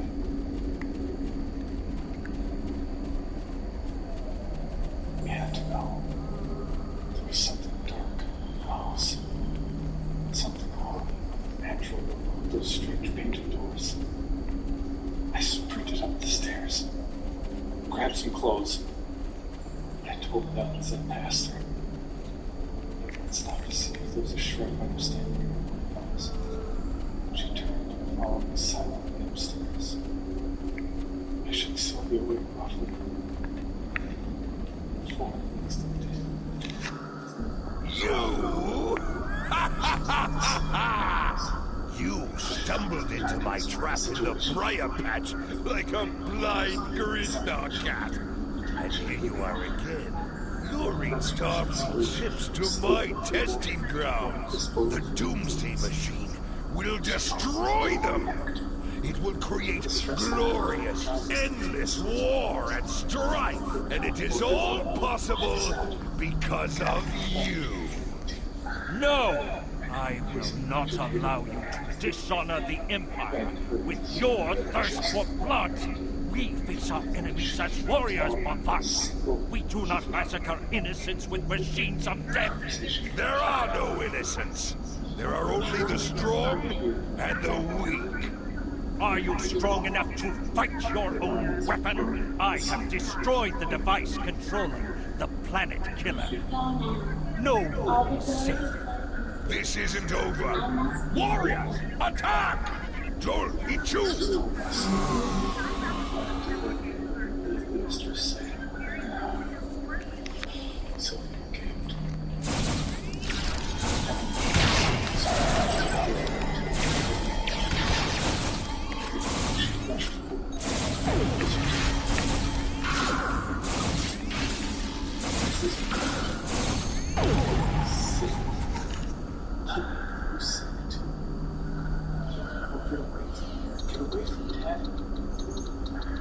Captain, Klingon comm traffic just spiked.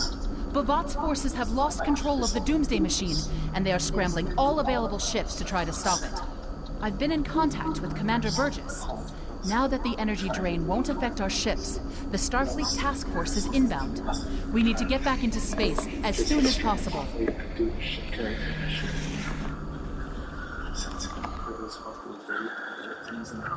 I see it. Bavat's planet killer is here. Maybe it has a weakness that we haven't found yet. We need to run a scan. Go to the navigation beacon. That should be close enough for the scan, but far enough away to keep us safe until help arrives. Solves against it.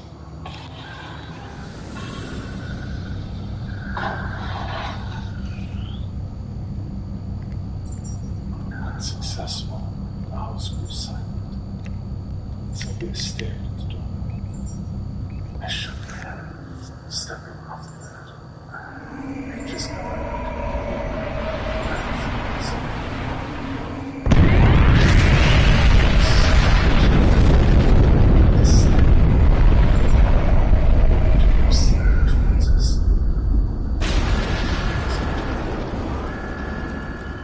Structural integrity holding, sir. We're shook up, but we'll be okay. Captain, there's an unauthorized shuttle launch. It's Kavok. Hail coming in, sir. I'll put it on the main screen. Stay where you are, Captain. I'll handle this. Kavok, turn that shuttle around. You'll be killed. My life is of no consequence, but my honor. No, I must do this. Destroying this abomination is the only way to redeem myself. Farewell, Captain. Koi keles mu glod, koi pukbe pu, yako mako jeshu gui, se machu me. Lashu, mako chu, ibe, shako, ku. Valva hepet enjo kisa valva di kupare masutak ale masutak maho. Don't cry. We don't want to see you. I love you.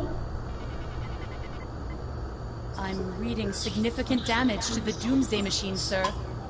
But it's still active. Captain, we still have the Harpane torpedoes. They might be enough to finish the job. The machine's hull is solid neutronium, so targeting it won't help. We'll need to fly in front of the Doomsday Machine and launch the torpedoes down that thing's throat.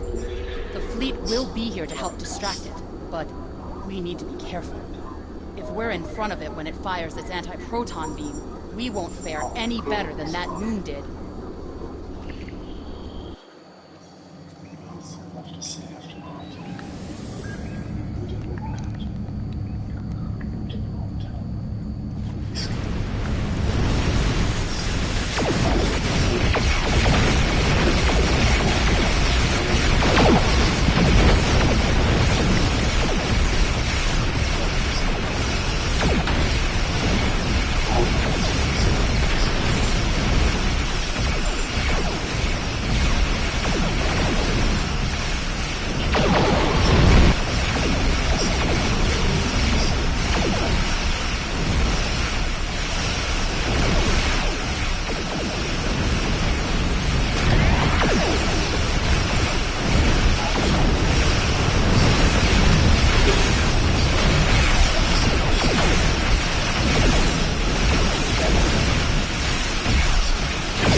Commander Burgess is patching a subspace signal through to us. The message is from Kronos, sir. Routing it to the main view screen now. Captain, my name is Commander. While the Empire realizes that you played a vital role in defeating a threat to both our worlds, I am afraid I must insist that you return the ship you stole immediately. I would not want to have to escalate this into something that we will both regret. The battle is over. We do not need to begin another. She sounds happy.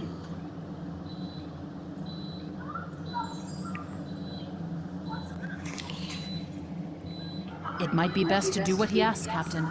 The fleet's in no condition for a prolonged fight, sir. And honestly, there's not much about the bird of prey specifications that Starfleet intelligence doesn't know already. We did what we came here to do. Let the Klingons have their little victory, and the fleet can take you and your crew back to your ship.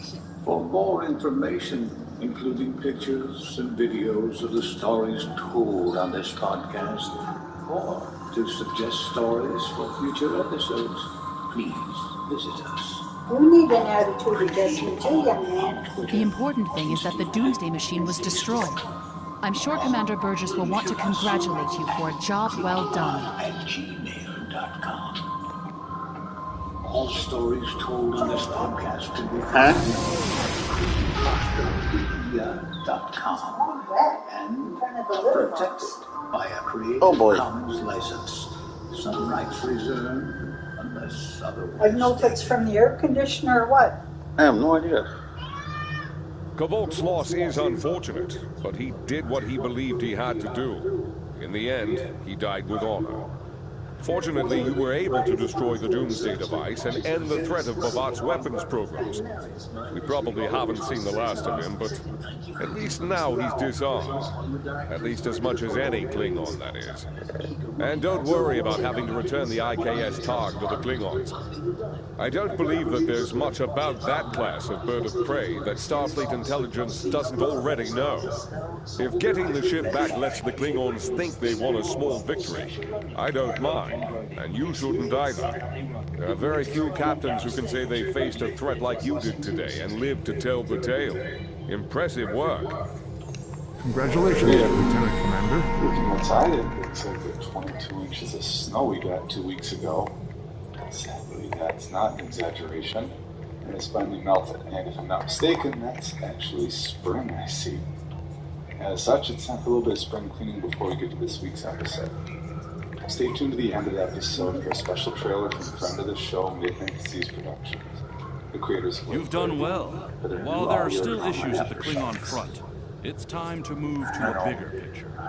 Come see me at Earth Space Dock for new information. The holes on the very bottom is off. That's why all episodes are presented commercial-free to Patreon supporters. Supporters like Deli Belly, P. Antes, Armin Astarte, Liz Burns, Ashley Avery, Stephanie Lee, Alyssa Dent, Shirley McMahon, Vanda, Ivy Wynn, and Michael M., who all get commercial-free access to all episodes for as little as $1 a month. And the rewards only go up from there, including sticker sets, bonus episodes, and personalized narrations. That's the give and take. We're really lucky to get the chance to run commercials at all. It means people are listening. And I love that you're listening. But I also really like that I can pay people who work so hard to make this show what it is. So if you'd like to hear commercial-free episodes and get even more, check out patreon.com/creepypod. Yeah.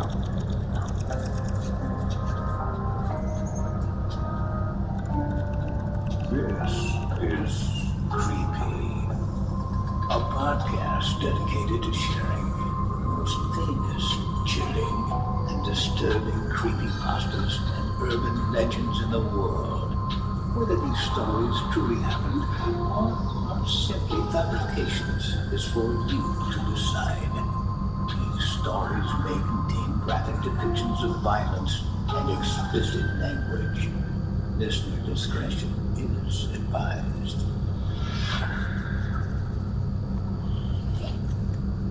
Creepy presents Exploding Head Syndrome. credited to user Sammy Smith on creepypasta.org.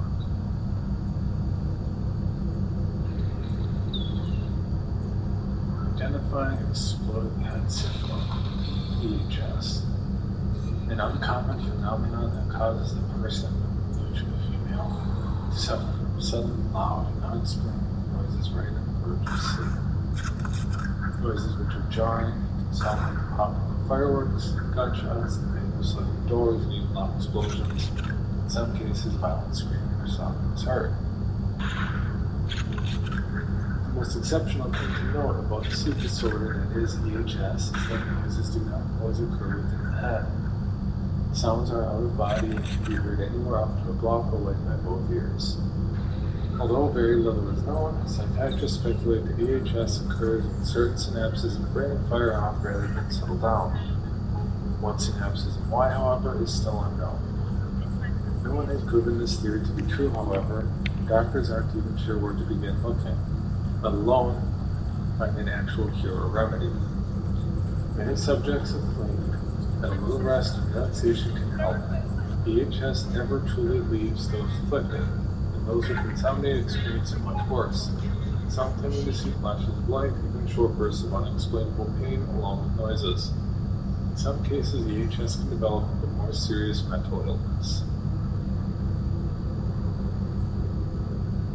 When I was a kid, maybe 10 or 11 years old, I began hearing things when I was verge of sleep. You know that point I'm talking about, where you're still semi-conscious and things are buzzy, but you're aware.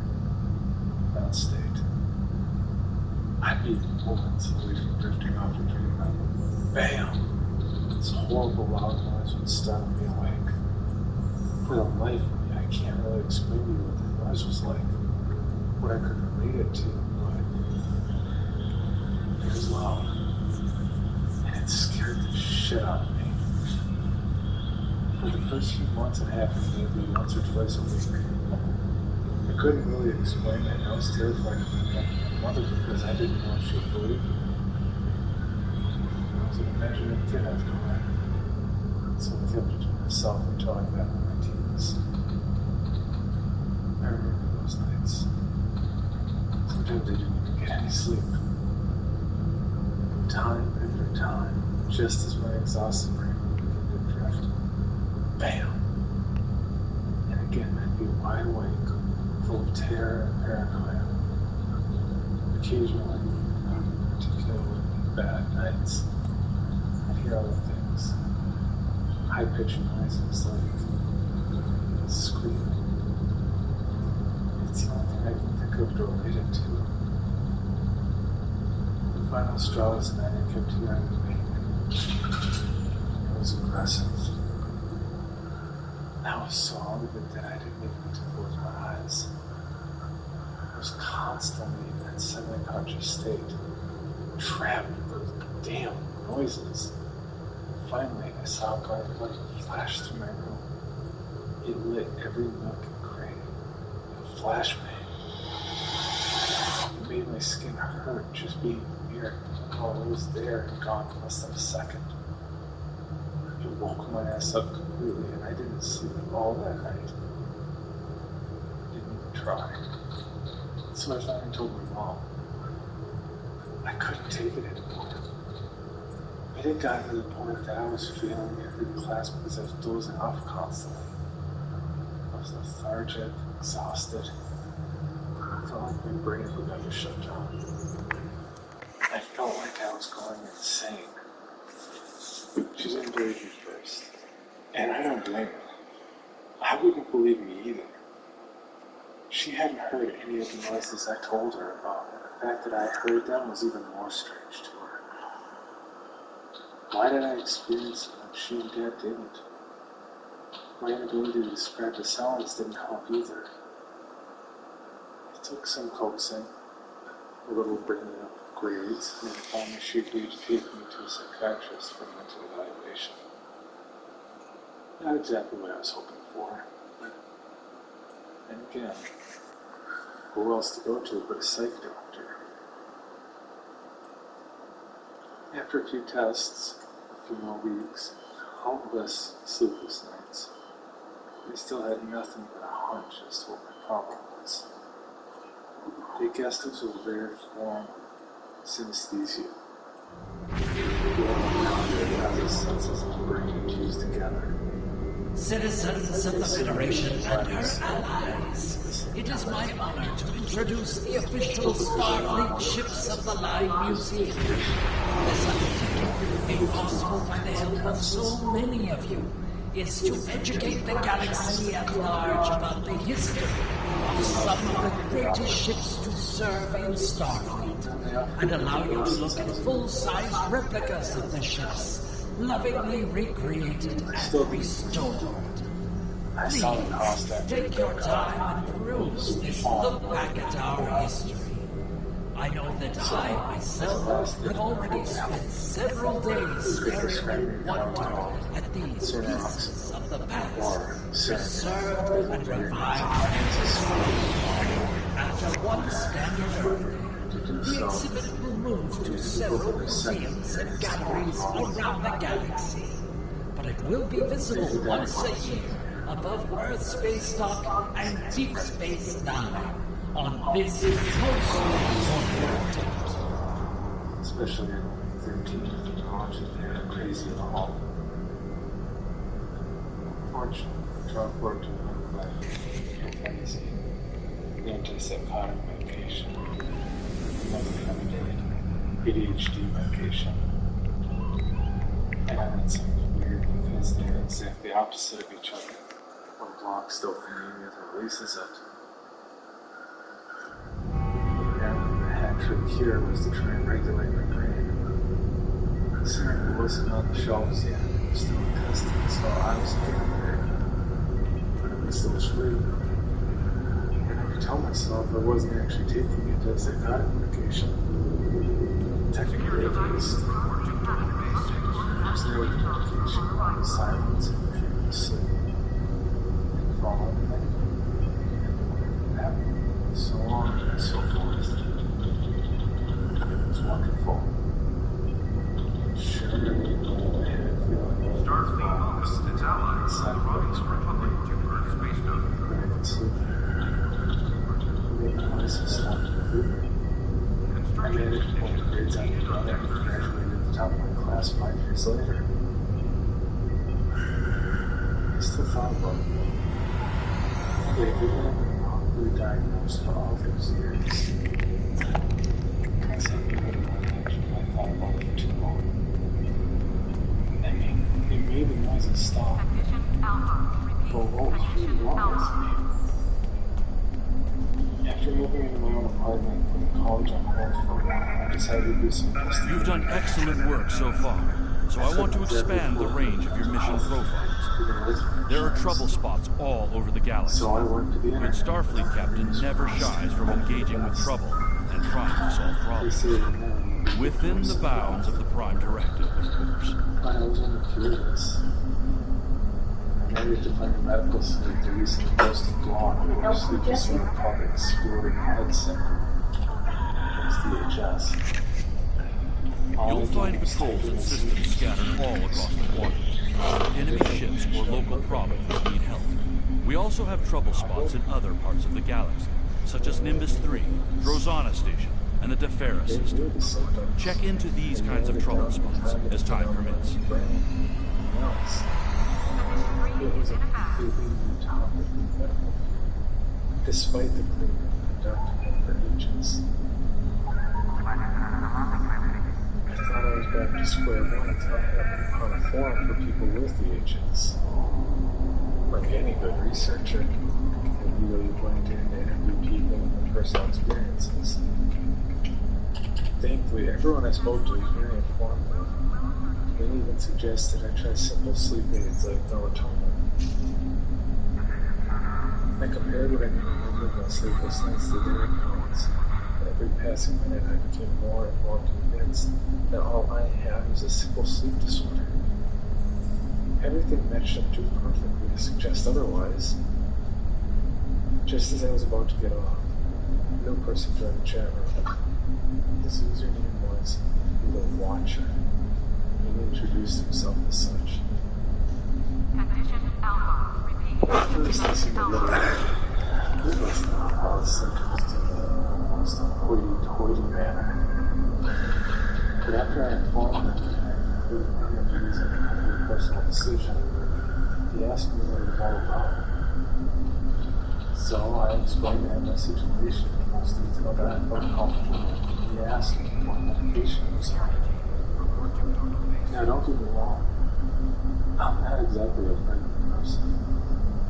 But I also know how important it is not to be too open. This guy, though, I felt like he was looking at me like I was. We were only in a chat. We were the words on a screen. But something just felt off. Despite my better judgment, I told him about saying. But this time, the driving us out of the conditions and then in public life for almost 3 years. So Pick up Damar Khan on Starbase 114. Bring him to Starbase 39 Sierra. Starbase 114 is located in the Celis system in the Beta Quadrant. Sit right off things to drive, but I already know. I'm trying to make a point that was a very good drug for people with advanced cases of VHS. By this time, I was going to stop saying and start taking me home to get back and see dates and stuff. Again, it's worked. Because he had been on 12 after 5 years. Not to mention the occasional nausea, loss of appetite, and sleep fears. I began to type out a message thinking about launching and post it again. It was a single word. Wait. I looked down at my message box to see my connected device still waiting to be sent while the shiver ran down my spine. Another message popped up almost immediately after it. Don't go there. Please. This is very important. I instinctively checked my security programs and saw nothing. If this dude was hacking, he was doing a clearly good job on it. He stared at his message and gave me one consideration of reading and departing the message and simply responding with what? His response was quick. Don't stop. Send your house alone. So the sign asked, why? He responded with, because it's the only thing keeping them from finding.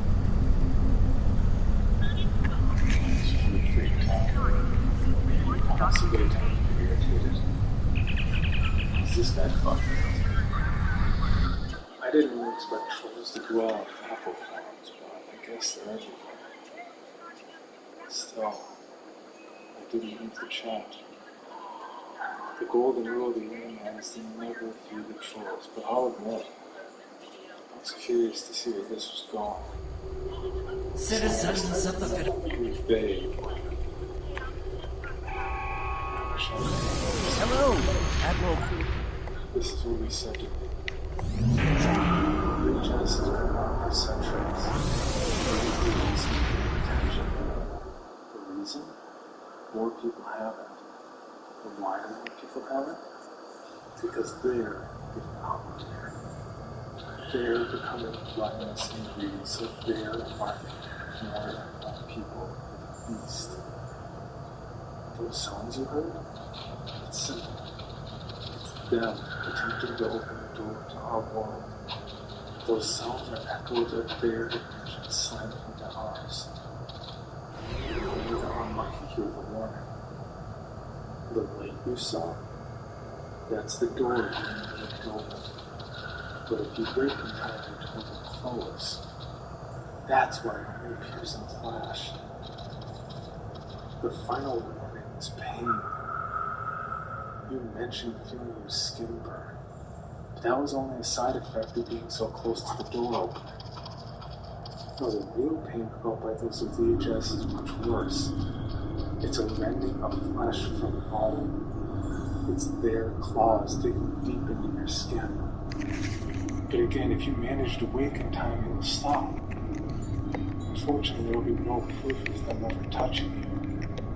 Not a single mark on your body, as if it never happened. The reason I beg you not to stop your medication is because it's the only thing keeping them from finding you. You may think it's only a dopamine regulator, but it's more than that to them. Those synapses firing off in your brain act like a GPS locator. And only when your mind is in that twilight state between waking and sleeping can they take you. But your medication is acting like a restrictor. It's preventing them from finding you again and taking you. You didn't make it to the final stage of VHS, but it sounds like you were close. So please, please, if you value your life, never stop. They'll find you if you do. The Romulans were once a passionate, vibrant species, but the loss of their homeworld has left them in ashes. The survivors of the cataclysm have gathered under the banner of Empress Sela. She has sought out new allies from the Delta Quadrant in an attempt to rebuild the Romulans' former empire.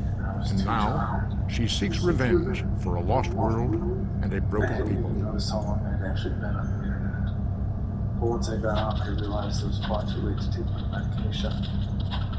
I remember feeling a twinge of guilt and fear at the time, but I brushed it aside and decided to go to bed without any more help from Sarah. I'd already made my decision anyway. There was no risk of seizure or stroke if I stopped abruptly. Besides, I wasn't crazy. I just had a sleep disorder. In the morning, I would go out and buy some simple sleep aids and get back to a normal life without the fog of medication. That night, I got the best sleep I'd ever experienced. The next morning, I did exactly as planned and picked up a couple bottles of melatonin along with some generic stuff from the medicine aisle. For about a week, everything was running. No side effects, not a single noise. But that all changed a few nights ago. Thank you for your assistance. Is there anything else you want to know? I can't remember how long it's actually been. I haven't slept in so long. It all started when I took a few sleep aids before bed. I took them a little earlier than usual, but I felt like days since I watched some nice TV before drinking. It had to have kicked in rather quickly because the next thing I remember was being woken by a loud slam from somewhere in my house. As I opened my eyes, I saw a blinding flash from across the room.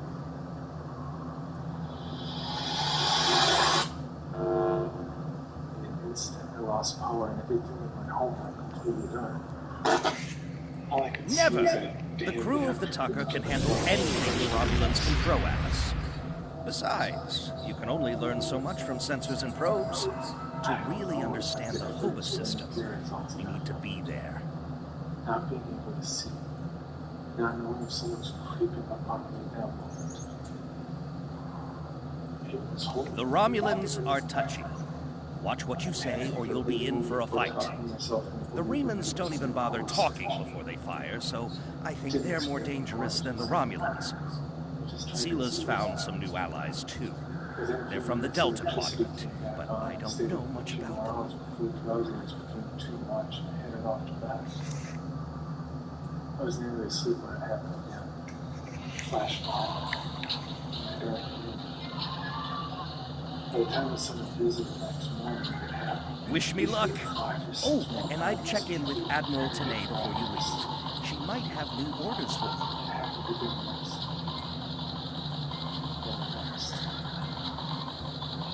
Taking caffeine pills now instead. I'm scared to fall asleep. Everything is so sad.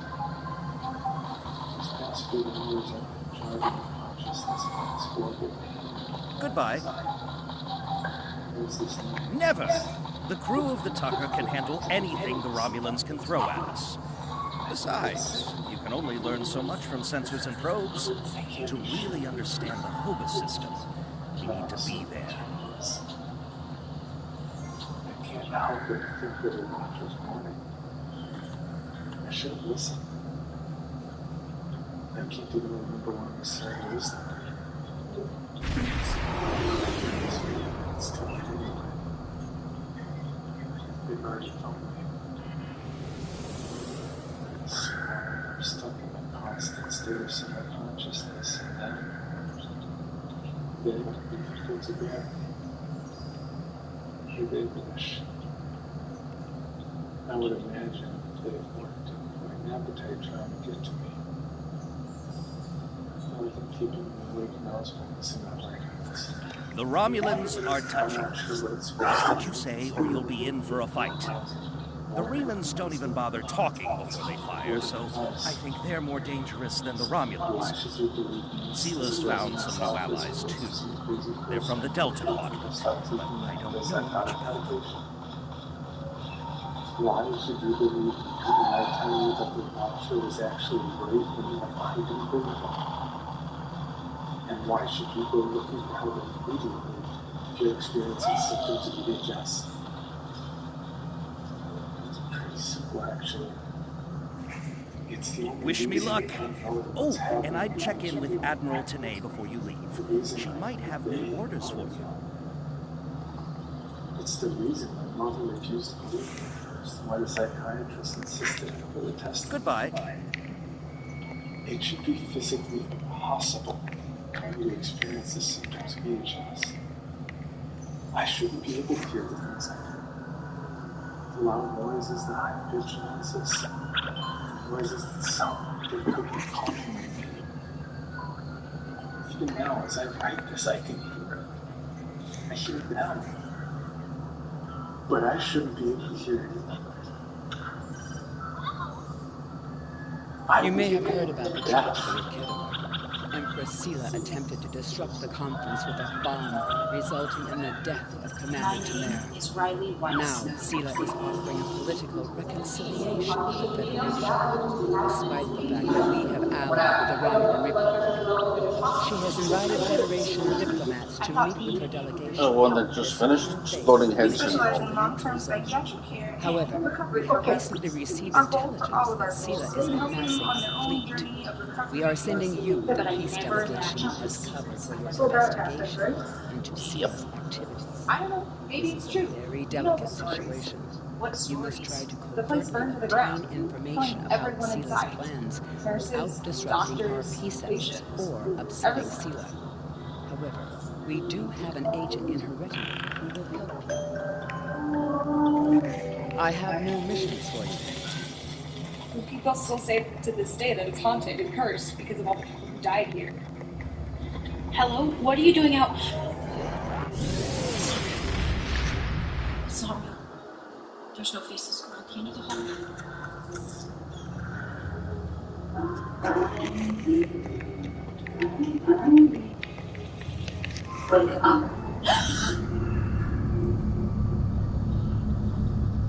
Aftershocks, coming March 20th.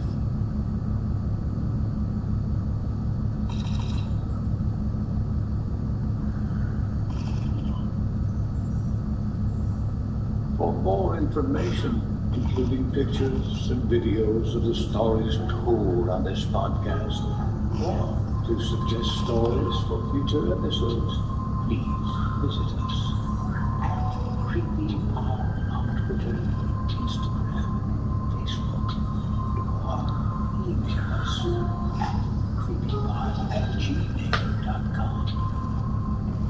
All stories told on this podcast can be found at creepypastawikipedia.com and are protected by a Creative Commons license. Some rights reserved. Type syndrome. Yep.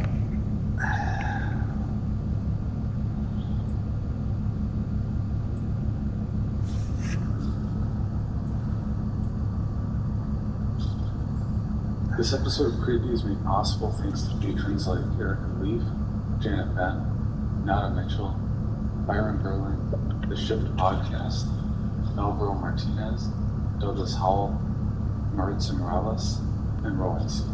Thank you so much for your continuing support of this podcast. If you'd like to see how you can support the podcast, check out the reward tiers at patreon.com/creepypod. We here at Creepy are always looking for ways to help expand our audience and get our stories to as many ears as we can. As such, we started a recent push to get more subscribers on our YouTube channel. To help facilitate that, we're doing a special contest exclusively on YouTube. We will be giving away a free X1S microphone to one listener within the continental United States. So all you established and aspiring voice actors out there have to do is follow the link in the show notes and click subscribe to our channel. Then stay tuned for a YouTube exclusive post where we'll ask you to comment on the video. You know, something along the lines of "Mike, please," or "Give me that mic." Not second, don't say that second one. But more to come. Winners will be drawn from those comment, and only those comment. More to come as the contest gets close, but don't waste time in this case. Subscribe now. Our producer Steve just posted a microphone review on the page so you can find out even more about this free microphone giveaway. And for those of you who aren't interested in the microphone, and those of you who immediately got mad at me for my saying the continental States for the microphone giveaway, sorry, we can't get around shipping restrictions. We're going to do a t-shirt giveaway too. Same rules. Just subscribe and wait for the giveaway post to comment for your chance to win. It's that easy. Thanks so much for helping us be as creepy as possible to so many people. It sounded a lot better.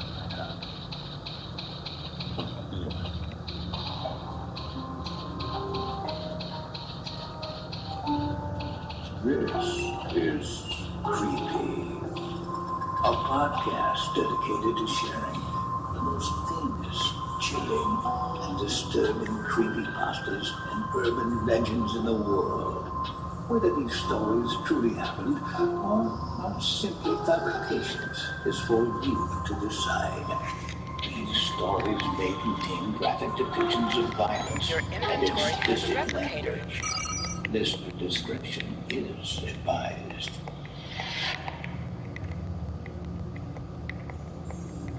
Creepy presents I Am the Apocalypse. Written by user Lick Younger, creepypasta.org. With guest narration by Owen McCune and Molly Lincoln.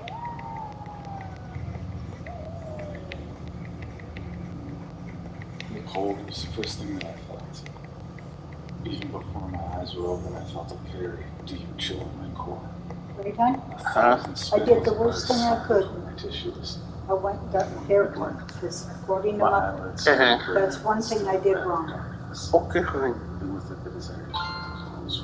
I didn't think it was. It was only based on I didn't think so either. But according to nothing. I moved my arms to push myself up, and my muscles were stiff. According to nothing, I did. How did I push myself up? Yeah. So you did it a long time. I wasn't sure how long I mind there. I was the most peculiar feeling of myself. Sometimes it comes free as if I have somebody that I know that does it for nothing. Yeah.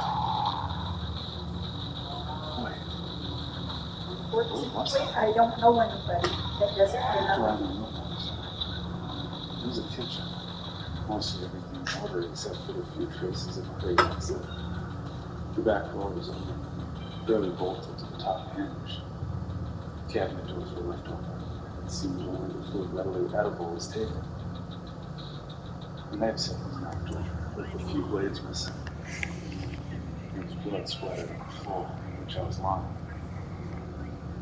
I could see a putrid stream of it running down my shirt, but after a quick search, I couldn't find nor feel any longer. Each window I saw had the blinds drawn, and the lights turned on, as if the house's occupants were hiding. I went into the living room, barely bending on my bare knees in an awkward walk. It was dark, but I could see outlines of furniture lying around. There was nothing out of the ordinary, except that the front door was barricaded with a glass. There was a bedroom toward the right, the door closed, and a hallway to the front door.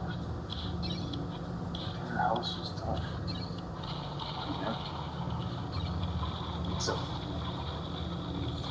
Where was I? Whose house was this?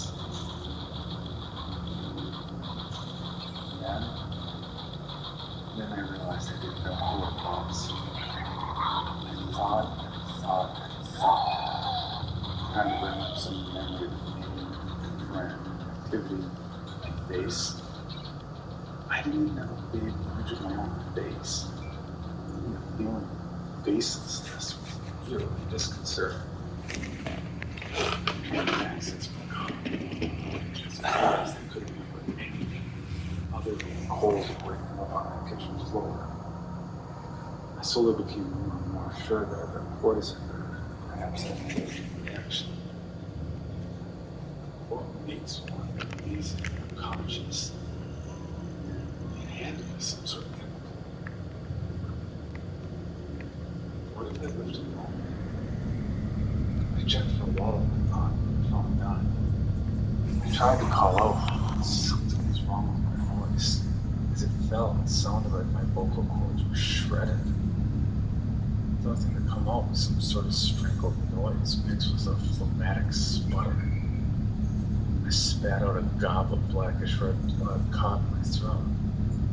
I couldn't taste it, but it was disgusting.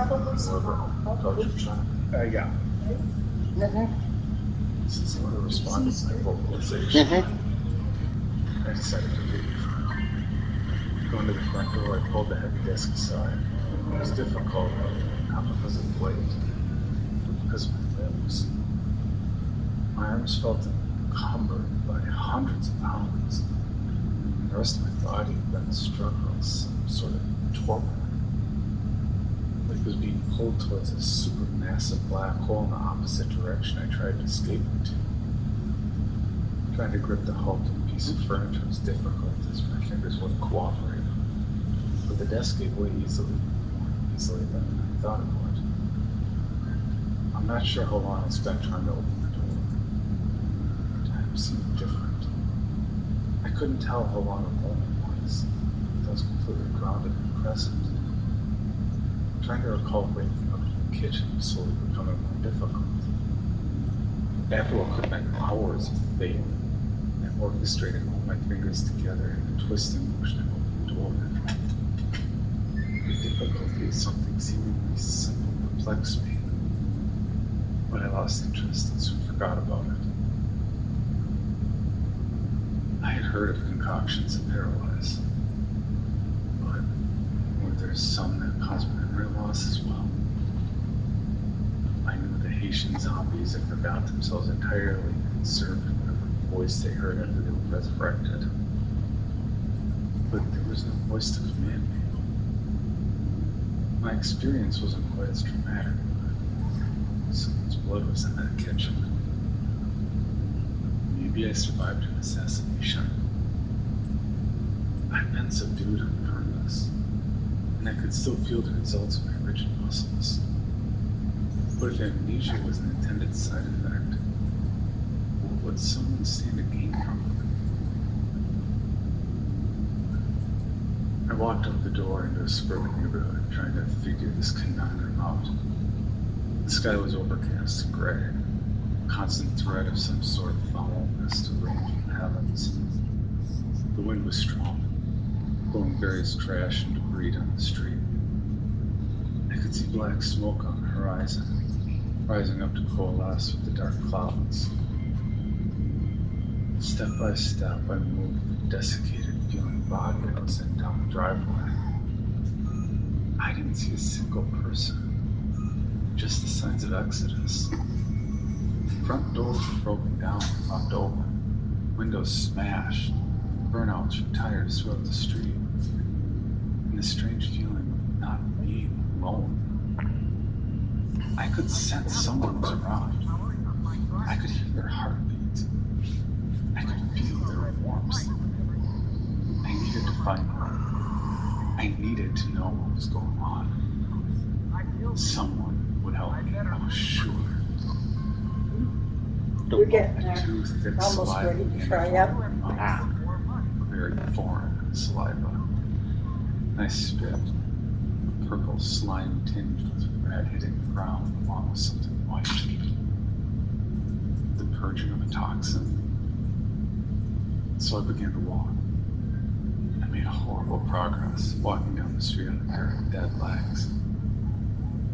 I didn't mind it, though. I was lost in a sort of mindlessness. Not empty just be one. The whole time the possibility of other people probe my brain, insisting I find them. Walking down the street through the eternal maze of the neighborhood, I came across a dog. A big Doberman. At first, he caught my attention and interested me. I looked at him, enthralled. But then he caught a glimpse of me and started barking. His barking became louder and louder, and I began to grow irritated. The way the dog stared at me, being was bared, as my reservedness to subside. I could feel the fury cauterizing my body, crawling up my spine, making my hands shake. This animal was challenging me, my prey. I strode over to oblivious to the deep growling. The dog rated himself to violence. The thought of this pathetic thing posing a challenge was amusing. He jumped forward, biting into my calf, hard enough to cause it to crunch to sound. I was so full of rage, so full of hatred, that my whole body was numb. I threw myself upon the dog, grabbing my hands around his neck tightly. I slowly began twisting my iron grip with as much power as I mustered. And nothing in the world would stop me from breaking his neck. As I just said, I feel sorrow. Citizens of the Federation and her allies, it is my honor to introduce the official Starfleet ships of the line. His head twisted 180 degrees. Slided into the street and started punching at his ribcage, running his foot, and ignorance against the cement. This torches the head and highlights were detected. He needed to give me a spine. Dogs. When I was done, I asked myself what I had just done. I now felt nothing. I was calm. I was collected. My mind analyzed the situation and deduced my anger to feel the action. I had a subconscious feeling that I just done was sickening and wrong.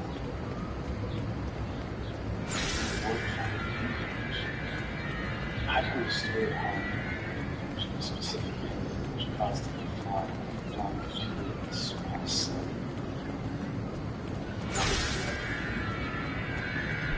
Enough oxygen deprivation can cause both brain damage and unconsciousness. Was I even mentally fit to be a human being anymore? I needed to find someone quickly. I continued on, eventually reaching the end of the neighborhood. 2 cars were crashed into each other and I walked up to them. One was empty. On the driver, the other car was resting his head on the steering wheel. I walked over, opening the door and lifting his head up at hair. His forehead was caved in. Pieces of skull broken off his brain. He didn't smell particularly good, so I picked him up and threw him into the street. I sat in the car, looking at him. I was sure I'd seen the cars many times before, but as I sat in that seat, I couldn't figure out what I was supposed to do. I grabbed the wheel, turned it, nothing happened. A ton of buttons next to the wheel. I pressed them. One of them, a terrible noise after forgetting which one it was. I was on a main street. There were cars parked in the lot in front of a derelict shopping center.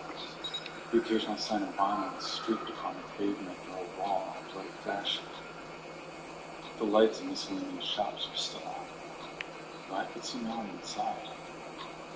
Automated traffic lights went through their cycles, unaware that they did nothing to serve people who weren't there. The place was ghost town, void of anything that might be alive. And I saw something. I was in front of a grocery store. The entrance to the store was back to the car. The person I saw appeared to be a man. He limped, and it seemed like every time he put his weight on his right leg, it would snap out underneath him. He was making his way into the apartment complex from the other side of the street. I tried yelling out to him, but all I could make was groan. I continued on to the complex grounds and decided to follow him. When I crossed the swinging fence, I saw a group of people running up a flight of stairs into an apartment. One of them was holding a gun towards the man trying to fly. Who seemed to beseech something by holding arms up. From the look that he needed, and then they shot him. I immediately took cover behind the fence, peeking around the corner. The last person to go in was a woman with the strangest feeling knots in her chest. I took a look at her as she stared at the corpse of the man that was shot. She didn't see me coming from the inside. There was something peculiar about her. She contorted her chapped lips and moved me semi-grin. I had a feeling like I needed to know her again. Perhaps she could help me. Oh, you don't know? No. Maybe you can find out. How about that? Okay, fine. Oh, what kind of game is that? Don't know. Besides extinction sometimes. Besides extinction. Yeah. Muscles begin to complex. That's about it, right? Though the Catholic doctor is the strongest man in the world. I began to hope that whatever chemicals in my system was starting to wear off, and that there might not be permanent effects after all. I walked through the company. The place was abandoned. It's involuntarily. Some of the car doors were open. Some were painted red. One trunk was open and filled with groceries and a perfect bag smashed upon the concrete next to it. Dozens of cars were left astray. The car that had rolled over had smashed the glass doors leading into the grocery store. It appeared the car was resting upon a few people. Their blood and organs forced out of their bodies all over the cement. It was cold. I got to the dumpster behind the store and opened it up. I grabbed a piece of cardboard and underneath was a small shot. Face dog until it was unrecognizable. I could see the bone in the nose, though the cartilage was gone. There was a beard spat out next to his head. The lips were eaten in a particularly vicious way, exposing gnashing teeth and gums. The eyes had been slurped out, leaving his 8-year-old child staring into the sky with a lifeless gaze. The skull was smashed in, and the brain was circled at 8.6 degrees Fahrenheit. The body had pieces picked off of it in degrees. In some places to the muscle, in others to the bone. This was the mark of something wild, something extremely gracious. The child was swimming to an easy meal for them to stop dogs. There was even a news report about cases like this a few months ago. Wasn't there? It didn't seem like something I would get on the news. Which my hanging and stomach, giving up past and needs in search of life. Can I help you? After getting some note, I'm not an enemy, don't attack. Body gave out a foul stench. It wasn't the sight so much as it was the scent that deterred me. It wasn't the composition. There was something definitely wrong with the corpse. So loud, utterly forgetting the small child. I arrived back. Yeah, what can I do for you? The door of the room shut. I waited, not sure how long it was. 8:10, passing the time. She says you weren't doing too much of anything exciting, so. Then I thought it would be better to see them coming and see me. So I took my son and went to the cemetery across the street from the apartments, where I'd be able to properly observe them. Then everything was quiet. Not a single car passed. No one walked along the sidewalk. There wasn't a single person out picking up fast food, visiting the grocery store, or renting a movie. Orange blows on the horizon kept coming. Anything that a human being wants to do is never doing that. I lay there, silently watching, alone with corpses. I had the same sensation I had when I woke up. I knew I could feel the words of that party, so I waited. The only uncomfortable part was the cold. I couldn't do one. I wish my body would metabolize whatever was in me. I just wanted to feel alright again. I was slowly beginning to forget what exactly I needed metabolized to my body. Was it something bad? It couldn't be, because I felt perfectly fine. I had the vague feeling that I should wait for the people who went to the house. Maybe that woman I saw could tell me what I needed on my system. I spent the night next to the grave of Chris right. The day came. It seemed slow. I couldn't be sure. My mind was only conjuring up blanks when I tried accessing the last few hours' images. The clock stayed. Dark garbage lying in the red rug. Too warm. If there was anything that could make me want to know. Finally, I saw them come out. A few, including the woman. I made as much haste as I could on my side until I caught my eyes. It was a man. Thin. Gaunt. Bone was quite prominent under the skeleton. He had a handgun. And as soon as I put it in the bag, I pulled it out, aiming at him, yelling at him. The other two guys, one guy seemed gasped. I better look at her. She was beautiful, even angelic. Blonde hair, color, green eyes, the color I imagined from the image of herself might have. I could see an aura, bright light. I saw it shoot towards me and I was instantly saved. My life felt up. My spirit was healed. My being rejuvenated. I loved her. And I'm sure I loved her even more back before, when I knew who I was.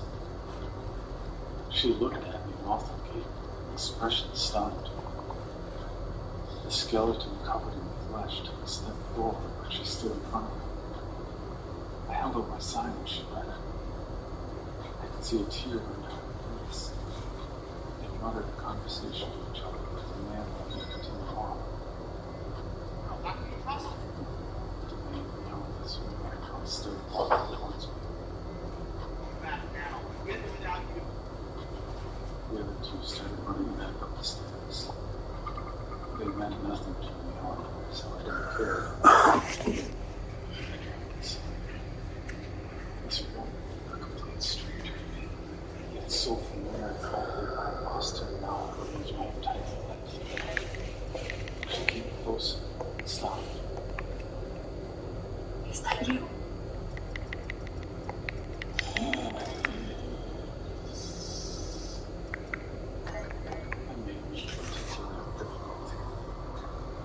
This woman I could remember nothing about.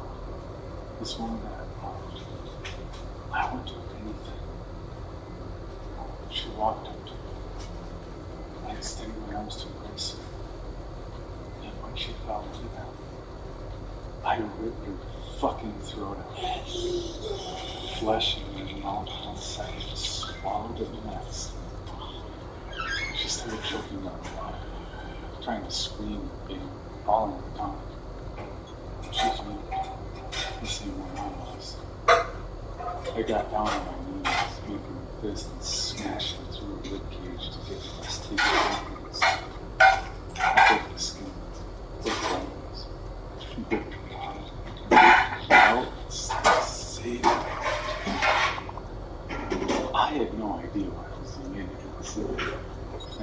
was now a victim of instincts. This drive took over my hands and jaws. This gamut of rage encoded within my existence. I now knew the purpose of my existence. The only thing I loved now was the way her flesh tasted. The first thing I've been able to taste in so long. It was the perfect texture, the right amount of chewiness, and her blood was a perfect complement.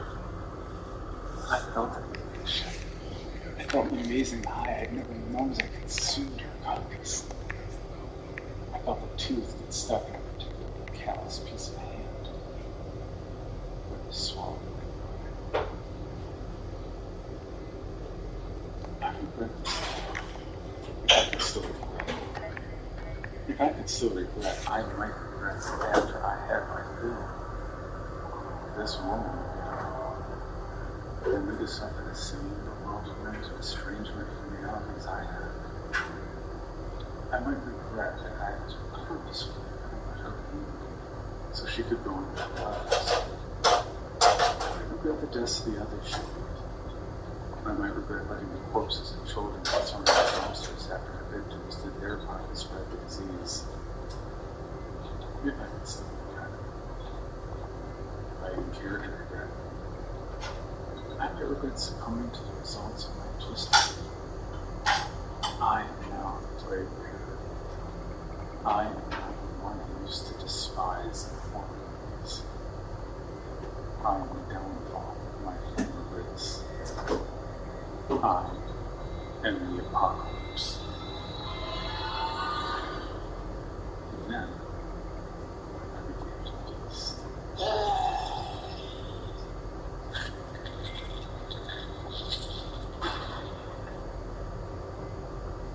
I walked down the stairs of the same house. I volunteered at Black's surprise. Ash and Leon accompanied me. We made it down the stairs and walked over to the car. All of a sudden, I heard a yell from Ash and turned. He was holding his gun up towards one of the dead. It wasn't just one of the dead. It was my husband. The tumultuous storm of negative emotions I'd experienced these last 2 days had just ended. Ever since the genetic switch within humanity's junk DNA was pulled magnetically, there was no place more like hell than home. Each one of us were now another's apocalypse. One by one, countries fell. The Northern Hemisphere was hit, then America, then our state. It was one swift sweep like God waving his hand across the world to clean up a mess he had let grow too big. I knew it was the end. The beginning of that end started when one of the undead broke into our home and bit my husband in the back of the neck. Life became meaningless. Until this moment. Now he was back. Back from the dead, not completely, but close enough. My reason to stay alive was resurrected in the form of this corpse in front of me. I could see past the glaze in his eyes that he could remember me. That he had been searching for me. He stared at me the way he used to stare before he would tell me he loved me. Ash stepped forward and I quickly stepped in front of him. I read the sign my husband had made, painted in some sort of red, which said, "I am me. Don't attack." His spelling was never very good anyways, but this meant that he was still cognitively functioning. And even though he was a shambling corpse with a shin bone piercing through his calf, I still loved him. I tried to stop myself from crying. What are you doing? Ash asked. "That's my husband," I told him. That's not your husband, he's a corpse. A zombie hungering for your flesh. He probably walked in from the same cemetery as the other cadaver. I'm going to talk to him. Now, how can you trust him? But I had already started walking towards my husband. Going back now, with or without you. I heard Ash yell, and then their footsteps up the stairs. I didn't need them though. The only person I needed was him. The man in front of me. The one with the dilated, newly pigmented pupils that were as ghostly as the full moon. The one with the blanched, sickly pallor, whose jaw hung slightly slack and leaked a purple fluid. He was missing one of his front teeth, but with the bloody and rotted gums he had developed, it seemed like they'd all fall out soon anyway. He was covered in dried blood and smelled of decomposition. But death was the final barrier, and he had broken it. Now we could be together forever. I stopped in front of him. Is that you? I asked.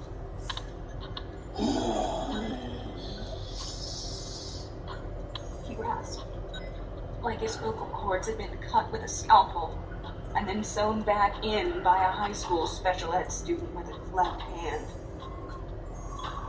I walked up.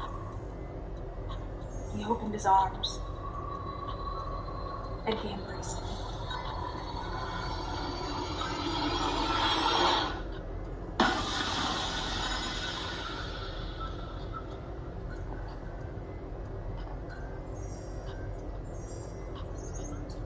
The cold was the first thing I felt.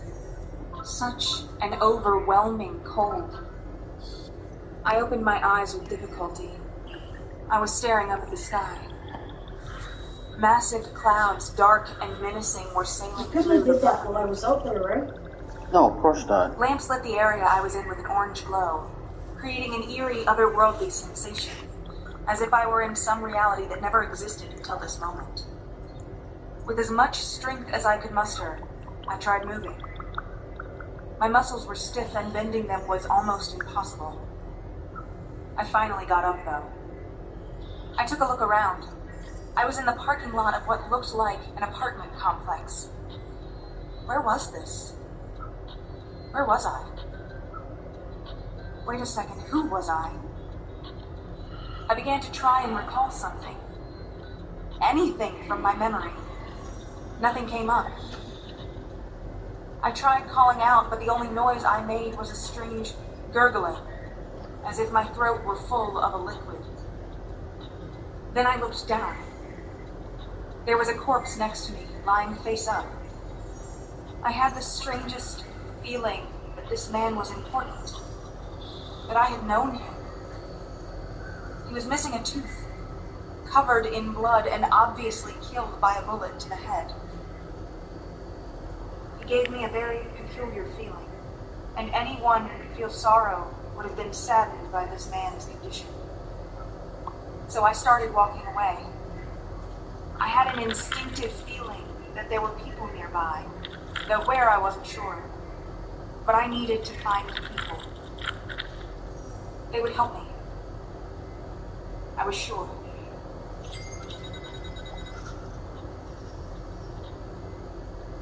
For more information, including pictures and videos of the stories told on this podcast, or to suggest stories for future episodes, please visit us at CreepyPod on Twitter, Instagram, and Facebook, or email us at creepypod@gmail.com.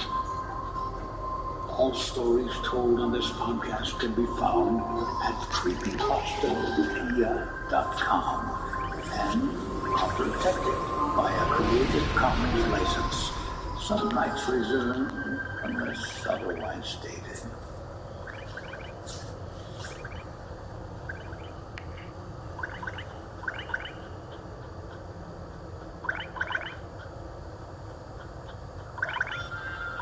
This episode is made possible thanks to our patrons.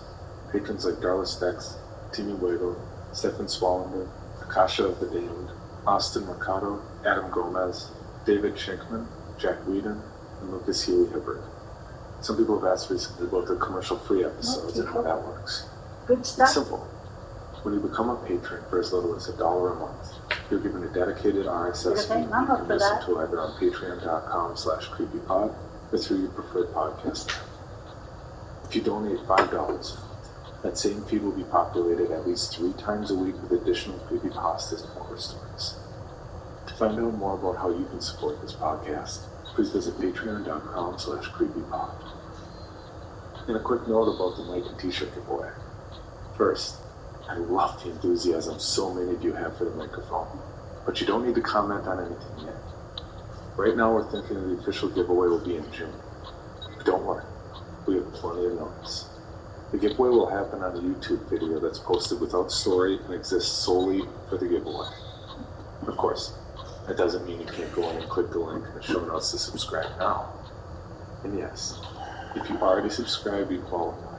There's no need to unsubscribe and subscribe again. Now,